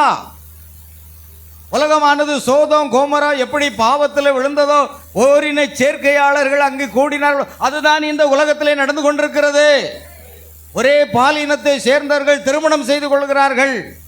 ஆனால் தேவனோ ஒரு ஆதாமுக்கு ஒரு ஏவாளை, ஒரு பெண்ணைத்தான் கொடுத்தார். ஆணுக்கு ஆண் அல்ல, பெண்ணுக்கு பெண் அல்ல. ஆனால் பல நாடுகள் அங்கீகாரம் செய்து அதை செய்து கொண்டிருக்கின்றன. அல்லேலூயா. அந்த சோதம் கோமரா பட்டணம் அழிவிக்கப்படுவதற்கு முன்பாக என்ன நடைபெற்றதோ அதுவே இப்பொழுதும் உலகத்திலே பாவம் கொடிதாக போய் கொண்டிருக்கிறது. ஆகையால் லோத்தின் நாட்கள் நடந்தது, இன்றைக்கு நடந்து கொண்டிருக்கிறது. நாம் எங்கே இருக்கிறோம்? நாம் செல்ல வேண்டிய நேரம் நெருங்கி விட்டது பிரியமானவர்களே. இன்னும் இந்த உலகம்தான் தஞ்சம், என் வேலை தான் தஞ்சம், என் வருமானம் தான் தஞ்சம் அப்படின்னு வாழ்ந்துக்கிட்டு இருந்தா தாராளமாக வாழுங்க. ஆமென். ஒரு நாள் ஆண்டவராக இயேசு கிறிஸ்து நம்ம இமை பொழுதிலே மறுரூபமாக்கி எடுத்துக்கொள்வார். ஆயத்தமாய் இருந்தவர்கள் கல்யாண வீட்டுக்குள் பிரவேசித்தார்கள். ஆயத்தம் இல்லாதவர்களோ கைவிடப்பட்டார்கள். நீங்க சபைக்கு 20 வருஷம் வர்றது முக்கியம் இல்லை, நீங்க ஆயத்தமா இல்லை அப்படின்னா நீங்க இழக்கப்பட்டு போவீங்க. அல்லேலூயா. இப்போ நம்ம செய்திக்கு போக போறோம். ஆகையால் இந்த கடைசி நாட்களிலே உலகம் முழுவதும் எதிர்பார்த்து கொண்டிருக்கிற அந்த ரோமன் கத்தோலிக்க மத தலைவராகவும் அந்த ரோம் நாட்டினுடைய அரசனாகவும் இருந்த போப் பிரான்சிஸ் என்பவர் 266வது போப்பாக இருந்தவர் மரணம் அடைந்து விட்டார். அதன் பிற்பாடு புதிய போப்பை தேர்ந்தெடுப்பதில் உலகம் முழுவதும் பரபரப்பும், எல்லா மீடியாக்களிலும் செய்தித்தாள்களிலும் போப்பை குறித்தே தான் செய்திகள் வந்து கொண்டிருந்தன. அவ்வளவு முக்கியமான ஒரு தலைவர். ஆமென். நாம் அதை குறித்து பார்க்க போகிறோம். பாருங்கள், இப்பொழுது தேர்ந்தெடுக்கப்பட்ட அந்த போப்பை குறித்து சொல்லலாம். ஒருவேளை 266 1954ஆம் ஆண்டில் தீர்க்கதரிசி பிரணாம் சொன்ன அந்த ஒரு காரியம் பாருங்கள். இப்பொழுது இதை நாம் பார்க்கலாம். இவர்தான் போப்பு பிரான்சிஸ். போப்பு பிரான்சிஸ் என்பவர் கொஞ்சம் சூம் பண்ணி காமிக்கலாம். போப்பு பிரான்சிஸ் என்பவர் இப்பொழுது மரணம் அடைந்தாரே, இவர்தான். இவரை குறித்து எழுதியிருக்கிறது கீழே பார்க்கலாம். கத்தோலிக்க திருச்சபையின் 266ஆம் திருத்தந்தை பிரான்சிஸ், போப்பு பிரான்சிஸ் 1936வது ஆண்டில் பிறந்து 2025 ஏப்ரல் 21ஆம் தேதி மரணம் அடைந்தார். கத்தோலிக்க திருச்சபையின் 266வது திருத்தந்தை போப்பு இவர்தான். இவர் 2013 மார்ச் 13ஆம் நாள் கத்தோலிக்க திருச்சபையின் 266வது திருத்தந்தையாக தேர்ந்தெடுக்கப்பட்டார். இவர் வத்திக்கான் நகரின் தலைவரும், பாருங்க இவருடைய முக்கியத்துவத்தை பாருங்க, வத்திக்கான் நகரின் தலைவர் ஆவார். இவர் அர்ஜென்டினா நாட்டை சார்ந்தவர். அவருடைய நாடு எதுங்க? ஏன்னா கத்தோலிக்க ஸ்தாபனம் எங்கெல்லாம் இருக்கு? உலகம் முழுவதும் இருக்கிறது. கிட்டத்தட்ட 140 கோடி ஜனங்கள் இருக்கிறாங்க. நம்ம இந்தியா ஜனத்தொகை எவ்வளவோ அவ்வளவு ஜனங்கள் கத்தோலிக்க மதத்தில் இருக்கிறாங்க. இந்தியாவினுடைய ஜனத்தொகை 140 கோடி தானா? அதே அளவுக்கு இருக்கிறார்கள். உலகம் முழுவதும் இருக்கிறார்கள். ஆகையால் அர்ஜென்டினா நாட்டை சேர்ந்த இந்த போப்பு பிரான்சிஸ் புவனோஸ் ஐரேஸ் உயர் மறை மாவட்டத்தின் பேராயராக பணியாற்றியவர். பாருங்க, அவங்க ஆயரோட பெரிய பதவி பேராயர், அதுக்கு மேல உள்ள பதவி கார்டினல், அதான் மேற்றாணிமார்னு சொல்லுவாங்க. அதுக்கு மேலே போப்பு தான் மிக உயர்ந்த ஒரு பதவி. அவருக்கு கீழே உலகம் முழுவதும் 140 கோடி ஜனங்கள் இருக்கிறாங்க. முக்கியத்துவம் வாய்ந்தது. அல்லேலூயா. கவனிங்க அருமையானவர்களே. ஆகையால் 2021 திருத்தந்தை பிரான்ஸ் கத்தோலிக்க திருச்சபை ஆட்சி துவக்கம் 13 மார்ச் 2013. அடுத்து புதிய போப் தேர்ந்தெடுக்கப்பட்டிருக்கிறார். இவர் தான் யாருங்க? புதிய போப்பாக தேர்ந்தெடுக்கப்பட்டவர். இவர்கள் தேர்ந்தெடுத்திருக்கிறார்கள். இதில் ஒரு முக்கியத்துவம் இருக்கிறது. இந்த புதிய போப்பை குறித்து பாருங்க. புதிய போப்பு தேர்வானார். 2 முறை தேர்வு நடத்தினார்கள். மெஜாரிட்டி எட்டப்படாததுனால அந்த சிம்னியில் புகைப்போக்கியில் கரும்புகை வந்ததாம். அல்லேலூயா. கரும்புகை வந்துவிட்டால், ஏன்னா அவர்கள் இருக்கிற இடத்துல ரகசியமான ஓட்டெடுப்பு இருக்கிறதுனால ஜனங்கள் கிட்ட கூட அங்கே போக முடியாது. ஜனங்கள் அந்த புகைப்போக்கியே பார்த்து கொண்டிருந்தார்களாம். அப்பொழுது கரும்புகை வந்த உடனேயே இன்னும் போப்பு தேர்வாகவில்லை. 2வது முறையும் கரும்புகை தான் வந்தது. 3வது முறை வெண்புகை வந்தது. அந்த வெண்புகை வரும் பொழுது அவர் தேர்ந்தெடுக்கப்பட்டார். அல்லேலூயா.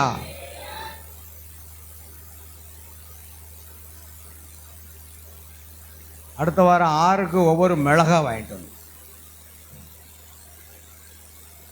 ஆராதனைக்கு உள்ளே வரும்போது ஒவ்வொரு மிளகாவை சாப்பிட்டுட்டு வந்துட்டீங்கன்னா உற்சாகமாக இருப்பீங்க. சரிதானே இல்லையா? 2 மிளகா. சத்தம் வரல இன்னும். நல்ல ஆட்களை. புதிய போப்பு தேர்வானார். முதல் முறையாக அமெரிக்கருக்கு வாய்ப்பு. ஆமென். யார் வர்றா? முதல் முறையாக 266 போப்பு. முதலாவது போப்பு என்று அழைக்கப்படுகிறவர்கள் கத்தோலிக்கர்கள். அது பேதுருவை அழைக்கிறார்கள், பீட்டர். அதனால தான் வாட்டிகனில் என்ன இருக்கு? Saint Peter's church. பேதுரு அங்கு சென்ற பொழுது பேதுரு ஆலயத்தை அவர் கட்டினார் என்று சொல்லி அதற்கு பேதுரு ஆலயம் என்று சொல்லி ஒரு பெரிய பிரம்மாண்டமான ஆலயத்தை அந்த வாட்டிகன் சிட்டியில் கட்டியிருக்கிறார்கள், ரோம் நகரில். அது 8 குன்றுகளின் மேலே இருக்கக்கூடிய ஒரு நகரம். கவனிங்க. ஆகையால் அமெரிக்கருக்கு ஒரு வாய்ப்பு கிடைத்திருக்கிறது. வாசிக்கலாம். வாடிகனின் கத்தோலிக்க திருச்சபையில் புதிய போப்பு தேர்வானதை பற்றி கத்தோலிக்க திருச்சபை தலைமை மதகுருவாக ராபர்ட் பிரான்சிஸ் ப்ரோவோஸ்ட் தேர்வு செய்யப்பட்டுள்ளார். ஆனால் இவர் தன் பெயரை பாருங்க, அவருடைய இயற்பெயர் எதுவாக இருந்தாலும் அவர் தேர்வான பொழுது அவருக்கு பிடித்தமான பெயரை அவர் சொல்லலாம். அந்த பெயரில் தான் அவர் உலகம் முழுவதும் அழைக்கப்படுவார். அது போன்ற ஒரு சட்டம் அங்கு இருக்கிறது. இவருக்கு பிடித்த லியோ என்று சொல்லப்படுகிற ஒரு போப்பனுடைய பெயரை அவர் தனக்கு வைக்க வேண்டும் என்று விரும்பினாராம். ஆகையால் இதற்கு முன்பாக பல ஆண்டுகளுக்கு முன்பாக 13ஆம் லியோ என்று சொல்லப்படுகிற ஒரு போப்பு இருந்தார். சிறந்த பணியாற்றினார் என்று சொல்லி அவருடைய பெயரை எனக்கு வைக்க வேண்டும் என்று விரும்பி இவர் 14ஆம் லியோ என்று தன்னை அழைத்து கொள்ள விரும்பினார். ஆகையால் அவருடைய இயற்பெயர் ராபர்ட் பிரான்சிஸ் ப்ரோவெஸ்ட் என்பதை புதிய போப்பு ஆண்டவரை தேர்ந்தெடுப்பதற்காக நடைபெற்ற கர்தினால்கள் என்று சொல்வார்கள், கார்டினல்களின் முதல் நாள் கூட்டத்தில் இறுதி முடிவு எட்டப்படாததால் அந்த கூட்டம் 2வது நாளாக வியாழக்கிழமை எந்த வியாழக்கிழமை எந்த வியாழக்கிழமை? இந்த வியாழக்கிழமை 2 நாள் தான் ஆகுது. என்னோ கனவுல இருக்கிற மாதிரி தெரியுது. இந்த நிலையில் இன்று இரவு புதிய போப்பு தேர்வு செய்யப்பட்டதை குறிக்கும் விதமாக புகைப்போக்கி வழியாக வெண்புகை வெளியிடப்பட்டது. ஆமென். உடல்நல குறைவு காரணமாக கத்தோலிக்க திருச்சபையின் 266வது தலைவர் போப்பு பிரான்சிஸ் கடந்த மாதம் 21ஆம் தேதி காலமானார். கத்தோலிக்க திருச்சபை மரபுப்படி அடுத்த போப்பை தேர்ந்தெடுப்பதற்கான கூட்டம் மே 5ஆம் தேதியில் இருந்து மே 10ஆம் தேதிக்குள் தொடங்கப்பட வேண்டும் என தெரிவிக்கப்பட்டிருந்தது. அதன்படி வாடிகனில் உள்ள சிஸ்டைன் தேவாலயத்தின் மூடிய அரங்கத்துக்குள் இதற்கான வாக்கெடுப்பு புதன்கிழமை நடைபெற்றது. இந்த ரகசிய வாக்கெடுப்பில் 71 நாடுகளை சேர்ந்த 133 கார்டினல்கள் பங்கேற்றனர். எத்தனை நாடுகள்? 71 நாடுகள். உலகத்திலேயே பிரம்மாண்டமான மதம் அப்படின்னா ரோமன் கத்தோலிக்க மதம் தான். ஆமென். உலகம் முழுவதும் அந்த மதம் இருக்கிறது. அதுக்கு ஒரே தலைவர் பாருங்க. 71 நாடுகளை சேர்ந்த 133 கார்டினல்களை பங்கேற்றனர். அதன்படி புதிய போப் ராபர்ட் பிரான்சிஸ் ப்ரோவோஸ்ட் தேர்வு செய்யப்பட்டதாக வாடிகன் அறிவித்தது. ரோம் நகரின் சிஸ்டைன் தேவாலயத்தில் 133 கார்டினால்களும் சேர்ந்து புதிய போப்பை தேர்ந்தெடுத்தனர். இதன் அடையாளமாக அங்குள்ள புகைக்கூண்டில் வெள்ளை புகை வெளியிடப்பட்டது. அதை கண்ட அங்கு குழுமி இருந்த ஏராளமான மக்கள் ஆரவாரம் செய்தனர். புதிய போப்பாக 69 வயதான ராபர்ட் ப்ரோவோஸ்ட் தேர்வு செய்யப்பட்டுள்ள நிலையில் முதல் முறையாக அமெரிக்க போப்பாக வாய்ப்பு கிடைத்துள்ளது குறிப்பிடத்தக்கது. இதுவரைக்கும் இந்த 266 போப்புகளில் அமெரிக்காவை சேர்ந்த ஒரு போப்பும் வரல. இதுதான் முதல் முறை. முதல் முறையாக அமெரிக்கருக்கு போப்பாக வாய்ப்பு கிடைத்துள்ளது குறிப்பிடத்தக்கது. முடிஞ்சிச்சா? சரி, அந்த தேர்ந்தெடுக்கப்பட்ட அந்த வீடியோவை போடு.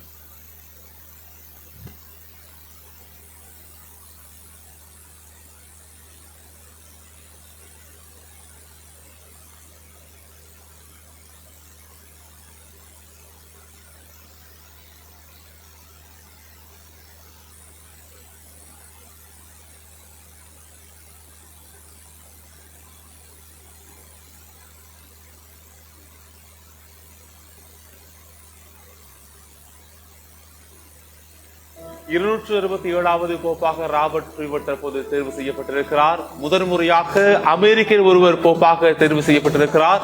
மேலும் பொது வெளியில் போப் தோன்றி மக்களை உற்சாகப்படுத்தியிருக்கிறார்.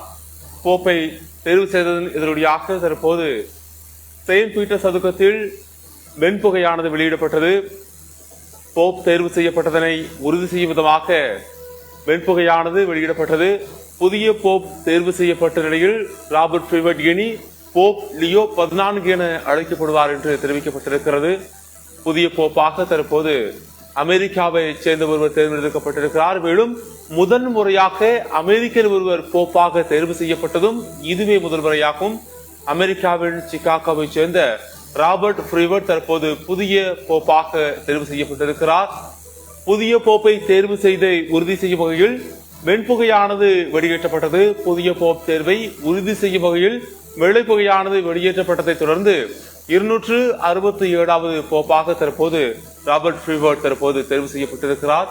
அதன் பின்னர் பொதுவெளியில் தோன்றிய போப் மக்கள் மத்தியில் தற்போது பிரார்த்தனையில் ஈடுபட்டு மக்களை உற்சாகப்படுத்தியிருக்கிறார். போப் வரலாற்றில் முதல் முறையாக அமெரிக்காவை சேர்ந்த ஒருவர் போப்பாக தேர்வு செய்யப்பட்டிருக்கிறார். 267வது போப்பாக 69 வயதான ராபர்ட் ஃப்ரீவர்ட் தற்போது தேர்வு செய்யப்பட்டிருக்கிறார்.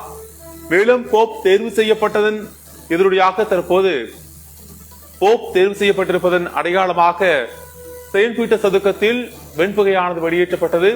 இதனைத் தொடர்ந்து பொதுவெளியில் தோன்றிய போப் லியோ தற்போது பொதுமக்கள் மத்தியில் கையசைத்து பிரார்த்தனையில் ஈடுபட்டு கூடியிருந்த மக்களை உற்சாகமாக வரவேற்றார். புதிய போப்பாக தேர்வு செய்யப்பட்ட ராபர்ட் ஃப்ரீவர்ட் தற்போது இனி இவர் போப் லியோவாக போப் லியோ 14 என்று அழைக்கப்படுவார் என்று தற்போது தெரிவிக்கப்பட்டிருக்கிறது. அமெரிக்காவின் சிகாகோவை சேர்ந்த ராபர்ட் ஃப்ரீவர்ட் தற்போது புதிய போப்பாக தேர்வு செய்யப்பட்டிருக்கிறார். இது குறித்தான முக்கிய தகவலை தற்போது பார்த்து விரிவான தகவலை பின்வரக்கூடிய செய்திகள் தொகுப்பில் பார்க்கலாம். அவனிங்க இது குறித்து அநேக வீடியோக்கள் இருக்கிறது. எல்லா டிவி சேனல்களும் பிரைவேட் சேனல்களும் அதை குறித்து ஒளிபரப்பினாங்க. இப்போ நாம் என்ன வரோம், அமெரிக்கா சிக்காகோ தீர்க்கதரிசி பிரணாம் அமெரிக்காவிலே சிக்காகோ இல்லினாய்ஸ் என்ற இடத்துல அவர் பிரசங்கித்திருக்கிறார். அதே இடத்தை சேர்ந்தவர், தீர்க்கதரிசி எந்த இடத்துல பிரசங்கம் பண்ணாரோ அதே இடத்தை சேர்ந்த ஒருவர் போப்பாக வந்திருக்கிறார். 1954ஆம் ஆண்டு பரிசுத்த ஆவியானவர் நடவடிக்கைகள் என்ற செய்தியிலே 54வது ஆண்டு 19ஆம் தேதி 12வது மாதத்தில் இப்பொழுதும் மகத்தான இன்னொரு நாளிலே தீர்க்க தரிசனத்தின்படி சபைகளெல்லாம் ஒன்றாக இணைந்து ஐக்கியமாக மாறி, அவர் தீர்க்க தரிசனத்தினுடைய சாராம்சம் பாருங்க, எல்லா ஸ்தாபனங்களும் என்ன செய்யும், ஒன்றாக சேரும். எல்லா ஸ்தாபனங்களும் ஒன்றாக இணையும். புராட்டஸ்டன்ட், லுத்தரன்கள், பெந்தகோஸ்துகள் எல்லாமே ஒன்றாக சேர்ந்து WCC உலக சங்க சபை என்று சொல்லப்படுகிற ஒரு அமைப்பை உருவாக்கிவிட்டன. இயேசு இந்த பூமியில் இருந்த நாட்களிலே ஒரு சங்கம் இருந்தது. அந்த சங்கத்தினுடைய பெயர் என்னங்க, ஜனகரியம் என்ற ஒரு சங்கம் இருந்தது. அந்த சங்கம் முடிவு எடுத்துதான் இயேசுவை சிலுவையில் அறைய வேண்டும் என்றும் கள்ளனாகிய பரபாசை விடுதலை செய்ய வேண்டும் என்றும் ஒரு தீர்மானம் செய்யப்பட்டது. அந்த சங்கத்தில், ஜனகரியம் என்ற சங்கத்தில் என்ன தீர்மானம் செய்யப்பட்டதோ அது அங்கு நிறைவேற்றப்பட்டது. அதே போன்று பிரியமானவர்களே, இப்பொழுது ஒரு சங்கம் வந்திருக்கிறது. இந்த சங்கம் உலக ஐக்கிய சபைகள் சேர்ந்த ஒரு சங்கம், world church of council, WCC. நமக்கு தெரியாது, நம்ம உத்தமமாக சர்ச்சுக்கு போகிறோம், உத்தமமாக வார்த்தை கேட்கிறோம், உத்தமாக நம்ம பாடுறோம், உத்தமாக செய்துட்டு வரோம். ஆனால் நம்ம ஸ்தாபனம் அங்கே இணைஞ்சிட்டு தெரியுமா உங்களுக்கு? எல்லா ஸ்தாபனங்களும் ஒன்றாக இணைந்து விட்டன. அந்த ஜனகரீம் என்ற சங்கத்தை போல இன்றைக்கு இருக்கிற புராட்டஸ்டன்ட், லுத்தரன்கள், பெந்தகோஸ்து, செவன்ரி எல்லா ஸ்தாபனங்களும் ஒன்றாக இணைந்து ஒரு அமைப்பை உருவாக்கி விட்டன, உலக சங்க சபை. அல்லேலூயா. அந்த அமைப்பு என்ன சொல்லுதோம் அப்படின்னா, இப்போ இன்றைக்கு ஒரு காரியம் தமிழ்நாட்டில் யாரெல்லாம் பாஸ்டராக இருக்க தகுதியானவர்கள் என்பதை பரிந்துரைக்கக்கூடிய இந்த ஸ்தாபனங்கள் பைபிள் காலேஜில் போய் படித்து பிடிஹெச், எல்எல்டி பட்டம் பெற்றவர்கள் மட்டும்தான் பாஸ்டராக இருக்க வேண்டும் என்ற ஒரு திட்டத்தை கொண்டு வர போகிறாங்க. அப்போ நம்மெல்லாம் கழுத்தை பிடிச்சி வெளியே தெரியுமா? சரிதானே இல்லையா? ஏங்க ஏதாவது சொல்லுங்கங்க.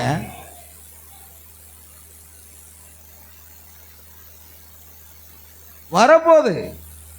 ஏன்னா முறைப்படி பைபிள் காலேஜில் போய் படித்து பட்டம் பெற்றவங்க தான் யாரும் அங்கே இருக்கணும், பாஸ்டராக இருக்க தகுதி பெற்றவங்க. நாம் அதை எதிர்த்து போராடணும். நம்ம கேட்கணும், பேதர் யோவான் எந்த காலேஜில் படித்தாங்கன்னு நம்ம கேட்கணும். பவுல் காலேஜை படித்ததெல்லாம் குப்பைன்னு தூக்கி துறப்பட்டு வந்தாருன்னு பைபிள் சொல்லுவது தெரியுமான்னு கேட்கணும். ஆமென். நாம் பயப்படக்கூடாது. யாருக்கும் நம்ம பயப்பட வேண்டிய அவசியம் இல்லை. நம்மை படைத்த ஆண்டவருக்கு மட்டும்தான் பயப்படும். அல்லேலூயா. பிரியமான தேவ பிள்ளைகளே, அப்படி ஒரு சட்டம் வரப்போகுது, ஒரு அமைப்பு வரப்போகுது. இடையில ஒரு கிறிஸ்தவத்தை பற்றி நிறைய விமர்சனங்களை வைத்து ஒருவர் யூடியூப்பில் பேசியிருந்தார். நான் அவருக்கு ஒரு பதில் போட்டேன். முதலாவது, நீங்கள் இயேசு கிறிஸ்துவையும் பைபிளையும் விசுவாசிக்கிறீங்களா கேள்வி கேட்டேன். பதிலே வரல. பைபிளை பற்றி தெரியாமல் நீங்கள் பைபிளை பற்றி என்ன பேசுவீங்க? அப்போ பைபிள் நடைமுறை கல்வி கற்க வேண்டிய அவசியமே இல்லை. இயேசு கல்லாதவராய் இருந்தும் வேத எழுத்துக்களை எவ்வளவாக அறிந்திருக்கிறார் என்று யோவான் 7:15 எழுதப்பட்டிருக்கிறது. 7:15 தானே? ஒருவேளை தவறாக சொல்லியிருக்கலாம். ஆகையால் இயேசு கிறிஸ்து கூட கல்லாதவராக தான் இருந்தார். தீர்க்கதரிசி பிரணாம் கல்லாதவர், வெறும் 7 தான். கல்வி என்பது முக்கியமல்ல, தேவன் கொடுக்கிற ஞானம் என்பது முக்கியம். அல்லேலூயா. கடவுள் நமக்கு கொடுக்கக்கூடிய ஞானம் இருக்கிறது, அதுதாங்க முக்கியம். கவனிங்க. ஆகையால் இப்போ தீர்க்கதரிசி பிரணாம் இங்க சொல்றது பாருங்க, எல்லா ஸ்தாபனங்களும் ஒன்றாக ஐக்கியமாக இணைந்து விட்டது. நம்ம எங்க இருக்கிறோம் தெரியுதா? மறுபடியும் நம்மெல்லாம் பிரசங்கிறதுக்கு என்ன வராது, என்ன பிரசங்க பீடம் இருக்காது, இவர் பாஸ்டருக்கு படிக்கலை அதனால் இது சர்ச்சை மூடு அப்படின்னு சொன்னால் ஒன்றும் பண்ண முடியாது. ஆமென். மூட மாட்டேன் பிரசங்கம் பண்ணாங்கன்னா நம்ம பிடிச்சு கொண்டு சிறைச்சாலையில் போடுவாங்க. ஆயத்தமாக இருக்கீங்களா? இல்லை நீங்கள் போங்க நான் மெதுவாக வரேன்னு சொல்ல போகிறீங்களா?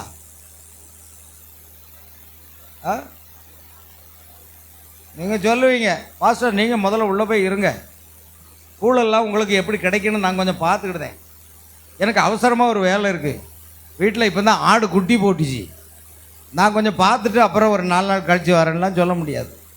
நான் போனால் என் பின்னால் ஒட்டுமொத்தமாக வந்துடணும். வருவீங்களா வர மாட்டீங்களா? அந்த நிலம் வரப்போது நீங்கள் நினைக்கிற மாதிரி கிடையாது. இப்பொழுது அரசுக்கு பரிந்துரை செய்து கொண்டிருக்கிறார்கள்.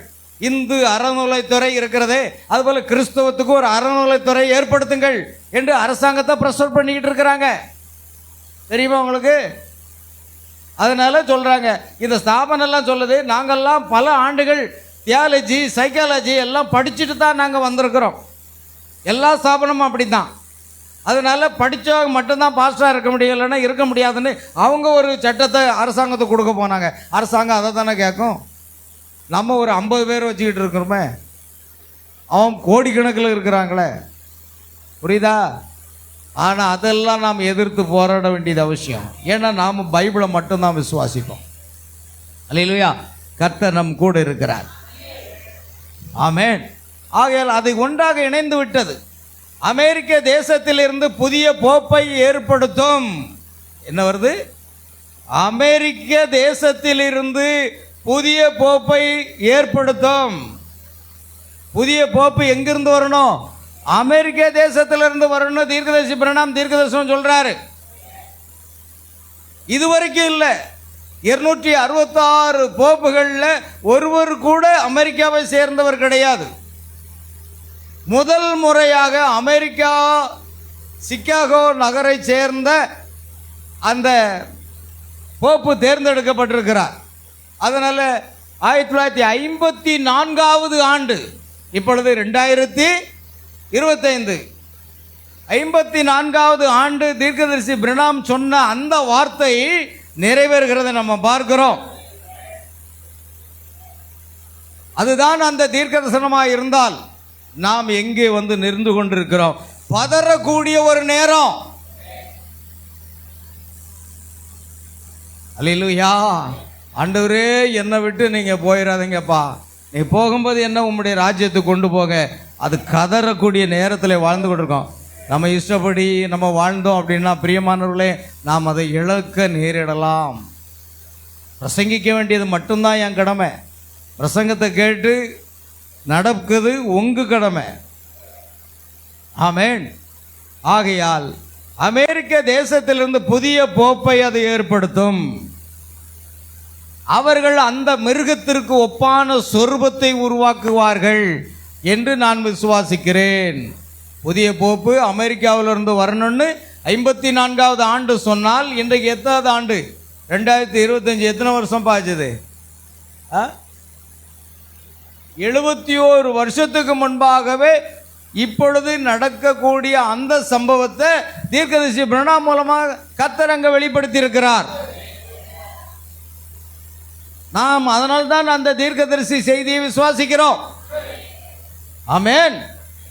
பாருங்கள், அதை நான் வருஷம் கூட உங்களுக்கு காமிச்சேன் இல்லையா? 19/12/1954.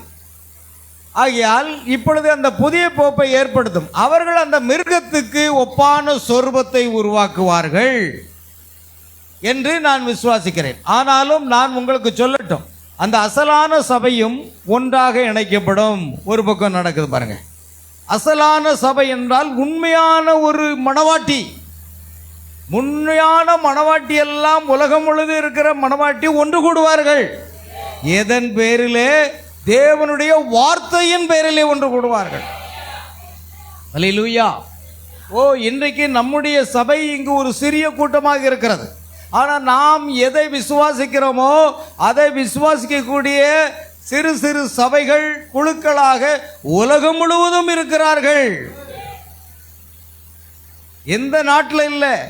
இன்றைக்கு நான் நேரடி ஒளிபரப்பு நமக்கு செய்யப்பட்டு கொண்டிருக்கிறது. ஆஸ்திரேலியாவில் இருக்கக்கூடிய விசுவாசி கேட்டுக்கொண்டிருக்கிறார்கள். இலங்கையில் இருக்கக்கூடிய விசுவாசி கேட்டுக்கொண்டிருக்கிறார்கள். மலேசியாவில் இருக்கிற விசுவாசிகள் கேட்டுக்கொண்டிருக்கிறார்கள். இந்தியாவின் பல மாநிலங்களில் இருக்கிறவர்கள் இந்த செய்தியை கேட்கிறார்கள். எனக்கு அருமையான தேவனுடைய பிள்ளைகளே, செய்தி எல்லா இடங்களுக்கும் போய் கொண்டிருக்கிறது. தீர்க்கதரிசி வில்லியம் பிரணாமுடைய செய்தி உலகம் முழுவதும் கொண்டு செல்லப்பட்டது. ஆமென். 7 முறை தேவன் அவரை உலகம் முழுவதும் பயன்படுத்தினார். அந்த செய்தியானது உலகம் முழுவதும் இருக்கிறது. இன்றைக்கு நீங்கள் ஃபேஸ்புக்கு அப்படியே ஸ்க்ரோல் பண்ணிங்கன்னா அங்கே எல்லாம் பார்த்தீங்கன்னா என்டைம் மெசேஜ், கடைசி கால செய்தியில் உள்ள போட்டோக்களும் வசனங்களுமாகத்தான் வந்து கொண்டிருக்கும். ஆமென். அல்லேலூயா. அதனால் ஒரு பெரிய கூட்டமே இருக்கிறது. ஏன்னா திரளான ஜனங்கள் குருத்தோலைகளை பிடித்து கொண்டு, அவங்க தான் யாரு? மணவாட்டி. பைபிளில் இருக்க வெளிப்படுத்தல் 7ஆம் அதிகாரத்தில். அப்போ திரளான ஜனங்கள் அந்த 1,44,000 அப்புறம் குருத்தோலைகளை பிடித்து கொண்ட பல பாசைக்காரிலும் வந்த திரளான கூட்டம். வாசிங்க யாராவது எடுத்தா. வெளிப்படுத்தின விசேஷம் 7ஆம் அதிகாரம். வெளிப்படுத்துதல் 7ஆம் அதிகாரம் 9ஆம் வசனம். இவைகளுக்கு பின்பு நான் பார்த்தபோது இதோ சகல ஜாதிகளிலும் கோத்திரங்களிலும் ஜனங்களிலும் பாஷை காதலிலும் இருந்து வந்ததும் ஒருவனும் எண்ணக்கூடாததுமான திரளான கூட்டமாகிய ஜனங்கள் வெள்ளை அங்கிகளை தரித்து தங்கள் கைகளில் குருத்தோலைகளை பிடித்து சிங்காசனத்திற்கு முன்பாகவும் ஆட்டு குட்டியானவருக்கு முன்பாகவும் நிற்க கண்டேன். போதும் பாருங்க. 12,000 என்று யூதர்களில் 1,44,000 பேர் மீட்கப்படுவார்கள். பின்பு நான் பார்த்த பொழுது சகல ஜாதிகள், கோத்திரங்கள், ஜனங்கள், பாசைக்காரிலிருந்து வந்ததும் ஒருவனும் எண்ணக்கூடாதமான திரளான கூட்டமாகிய ஜனங்கள் வெள்ளை அங்கிகளை தரித்து தங்கள் கைகளில் குருத்தோலைகளை பிடித்து சிங்காசனத்திற்கு முன்பாகவும் ஆட்டுக்குட்டியானவருக்கு முன்பாகவும் இருக்க கண்டேன். தீர்க்கதரிசி இது மணவாட்டின்னு சொல்றார். அல்லேலூயா. அப்போ ஒரு பெருக்கூட்டம் இருக்கு. நீங்க பாக்குறீங்க 50 பேர் தானே இருக்கீங்க, பெருக்கூட்டம் எங்க இருக்குங்க? நாம் ஒரு கால ஸ்தாபனம் கிடையாது. நாம யார் கிடையாது? ஸ்தாபனம் கிடையாது. ஸ்தாபனம் என்பது லவோதிக்கியாயோடு பெந்தகோஸ்தையோடு முடிந்து விட்டது. பெந்தகோஸ்தை ஸ்தாபனமானது 1906ஆம் ஆண்டு ஆரம்பமாகி அது ஒரு ஸ்தாபனமான பிற்பாடு வேறொரு ஸ்தாபனம் இதுவரைக்கும் ஆரம்பிக்கப்படவில்லை. ஏனென்றால் இனி ஒரு ஸ்தாபனம் உண்டாகாது. 7 சபை காலங்கள் தான் உண்டு. எபேசு, சிமிர்னா, பெர்கமு, தியத்தீரா, சர்தை, பிலதெல்பியா, லவோதிக்கேயா அதோடு முடிந்து விட்டது. லவோதிக்கேயா என்பது கடைசி. அது குளிரும் இல்லாமல் அனலும் இல்லாமல் வெதுவெதுப்பாக இருக்கக்கூடிய ஒரு சபையாக இருக்கும். அதுவும் ஸ்தாபனமாகிவிட்டது. அதுக்கும் தலைவர்கள் இருக்கிறார்கள். அல்லேலூயா. கத்தோலிக்க ஸ்தாபனத்துக்கு ஒரு தலைவர், புராட்டஸ்டன்ட் ஸ்தாபனத்துக்கு தலைவர், இப்படி ஒவ்வொரு ஸ்தாபனத்துக்கும் தலைவர் இருக்கிறது போல பெந்தகோஸ்தை ஸ்தாபனத்துக்கும் யார் இருக்கிறா? தலைவர் இருக்கிறார். ஆனால் நமக்கும் தலைவர் உண்டு. அவர் கர்த்தராகிய இயேசு கிறிஸ்து ஒருவரே. மனித தலைவர் நமக்கு கிடையாது. ஆமென். நான் உங்களுக்கு தலைவரும் கிடையாது. நான் உங்களில் ஒருவனாக இருக்கிறேன். ஆமென். நம்ம எல்லாருக்கும் ஒரே ஒரு தலைவர். எபேசியர் 1:23 அவரே சரீரமாகிய சபைக்கு தலையானவர் என்று எழுதியிருக்கிறது. இயேசு மட்டும்தான் தலைவர். நமக்கு யார் கிடையாது? தலைமை பாஸ்டர் கிடையாது. அல்லேலூயா. எனக்கு அருமையான. ஆனால் உலகம் முழுவதும் நம்முடைய சிறு சிறு சபைகள் இருக்கிறார்கள். அப்படியானால் அது எல்லாம் சேரும் பொழுது திரளான கூட்டம் எங்க சந்திப்போம்? We shall meet in the air. நாம் ஆகாயத்தில் அவரை சந்திப்போம். உலகம் முழுவதும் இருக்கிற தேவனுடைய பிள்ளைகள் என்ன செய்வார்கள்? எடுத்துக்கொள்ளப்படுவார்கள். திம்மராஜபுரத்தில் இருக்கிற ஒரு சிறு சபை எடுத்துக்கொள்ளப்படும். ஒவ்வொரு மாவட்டத்தில் இருக்கிற சபைகள், ஒவ்வொரு மாநிலத்தில் இருக்கிற சபைகள், உலகம் முழுவதும் இருக்கிற சிறு சிறு சபைகள், தேவ பிள்ளைகள் அப்படியே ஆகாயத்தில் எடுத்துக்கொள்ளப்படுவார்கள். ஆமென். நாம் அங்கு கர்த்தராகிய இயேசு கிறிஸ்துவை சந்திப்போம். இமை பொழுதிலே மறுரூபமாகும். அல்லேலூயா. பார்ப்பாங்க, ஜனங்கள் பார்ப்பாங்க. திம்மராஜபுரம் இப்போ சர்ச்சு மூடி கிடக்க என்ன விஷயம்? யாருமே இப்போ சர்ச்சுக்கு வரதில்லை. முன்னால் காரு ஆட்டோவில் நிற்குமே, ஒன்றையும் காணலையே, என்ன விஷயம் அப்படின்னு பார்ப்பாங்க. அவங்களுக்கு புரியாது. ஏன்னா நாம் காணாமல் போயிருப்போம். அந்த சம்பவம் நடக்கக்கூடிய நேரத்தில் நம்ம வாழ்ந்துக்கிட்டு இருக்கோம். ஆயத்தமாக இருந்தால் போக முடியும், ஆயத்தம் இல்லைன்னா போக முடியாது. அதை மட்டும் ஞாபகம் வச்சுடுங்க. இந்த உலக பிரகாரமான சந்தடிகள், பிரச்சனைகள் அதெல்லாம் தூக்கி எறிங்க. நம்முடைய நோக்கம் ஒன்றே இருக்கட்டும், மணவாளனை நான் சந்திக்க வேண்டாம். இல்லையா? மணவாளன் இயேசு வானிலே வருகிறார், மணவாட்டி தன்னையே ஆயத்தம் செய்கிறாள். மணவாளன் இயேசு வானிலே வருகிறார், மணவாட்டி தன்னையே ஆயத்தம் செய்கிறார்.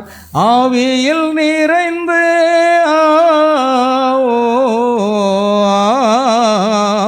ஆவியில் நிறைந்து பாட்டுகள் பாடுவேன், ஆண்டவர் இயேசுவை சந்திப்பேன் வானிலே. ஆவியில் நிறைந்து பாட்டுகள் பாடுவேன், ஆண்டவர் இயேசுவை சந்திப்பேன் வானிலே. என் பிரியமே என் ரூபவதி எழுந்து வா. ஹல்லேலூயா. ஆண்டவர் ஒரு நாள் நம்மை அழைப்பார். என் பிரியமே என் ரூபவதி, என் வசனத்துக்கு நடுங்கின பிள்ளையே, என் வசனத்தின்படி வாழ்ந்த பிள்ளையே, என்னை சந்திக்க ஆயத்தமாக வாழ்ந்து கொண்டிருந்த பிள்ளையே, வா என்று அணைத்துக் கொள்வார். அந்த நாள் நமக்கு மகிமையான நாளாக இருக்கும். நமக்காக ஜீவனை கொடுத்த இயேசுவை முகமுகமாக தரிசிப்போம். நம்ம பெர்கன்ஸ் ஐயா சொன்ன போல தொட்டு தொட்டு பார்ப்பேன், இயேசுவை தொட்டு தொட்டு பார்ப்பேன். அல்லேலூயா. அங்க போய் பாடுவோம். அல்லேலூயா. ஆகையால் வைப்போம். ஆகையால் பிரியமானவர்களே, ஆனாலும் நான் உங்களுக்கு சொல்லட்டும், அந்த அசலான சபையும் ஒன்றாக இணையும். வார்த்தையின் அடிப்படையில் ஒரே தலைவர் அல்ல, ஒரே தலைவர் இயேசு கிறிஸ்துவுக்குள்ளாக. நமக்கு தலைவர் போப்பு கிடையாது, நமக்கு தலைவர் பிஷப்பு கிடையாது, நமக்கு தலைவர் தலைமை பாஸ்டர் கிடையாது. நம்முடைய தலைவர் கர்த்தராகிய இயேசு கிறிஸ்து, அவருக்குள்ளாக நாம் எல்லாரும் ஒன்றாக இணைவோம். ஆமென். பாருங்கள், அதுதான் காரியம். அந்த அசலான உண்மையான விசுவாசிகள் மெத்தடிஸ்ட், பாப்டிஸ்ட், பிரெஸ்பிடேரியன், பெந்தகோஸ்தே, நசரேயன், பரிசுத்த யாத்ரீகள் மற்றும் வேறு எந்த இடத்தில் இருந்தாலும் சரி, அவர்கள் எல்லாரும் இந்த மணி நேரத்துக்கான செய்தியை ஏற்றுக்கொண்டு தேவனுடைய அன்பினால் இணைக்கப்பட்டு ஒன்றிணைந்து கர்த்தராகிய இயேசு கிறிஸ்துவின் சரீரமாவார்கள்.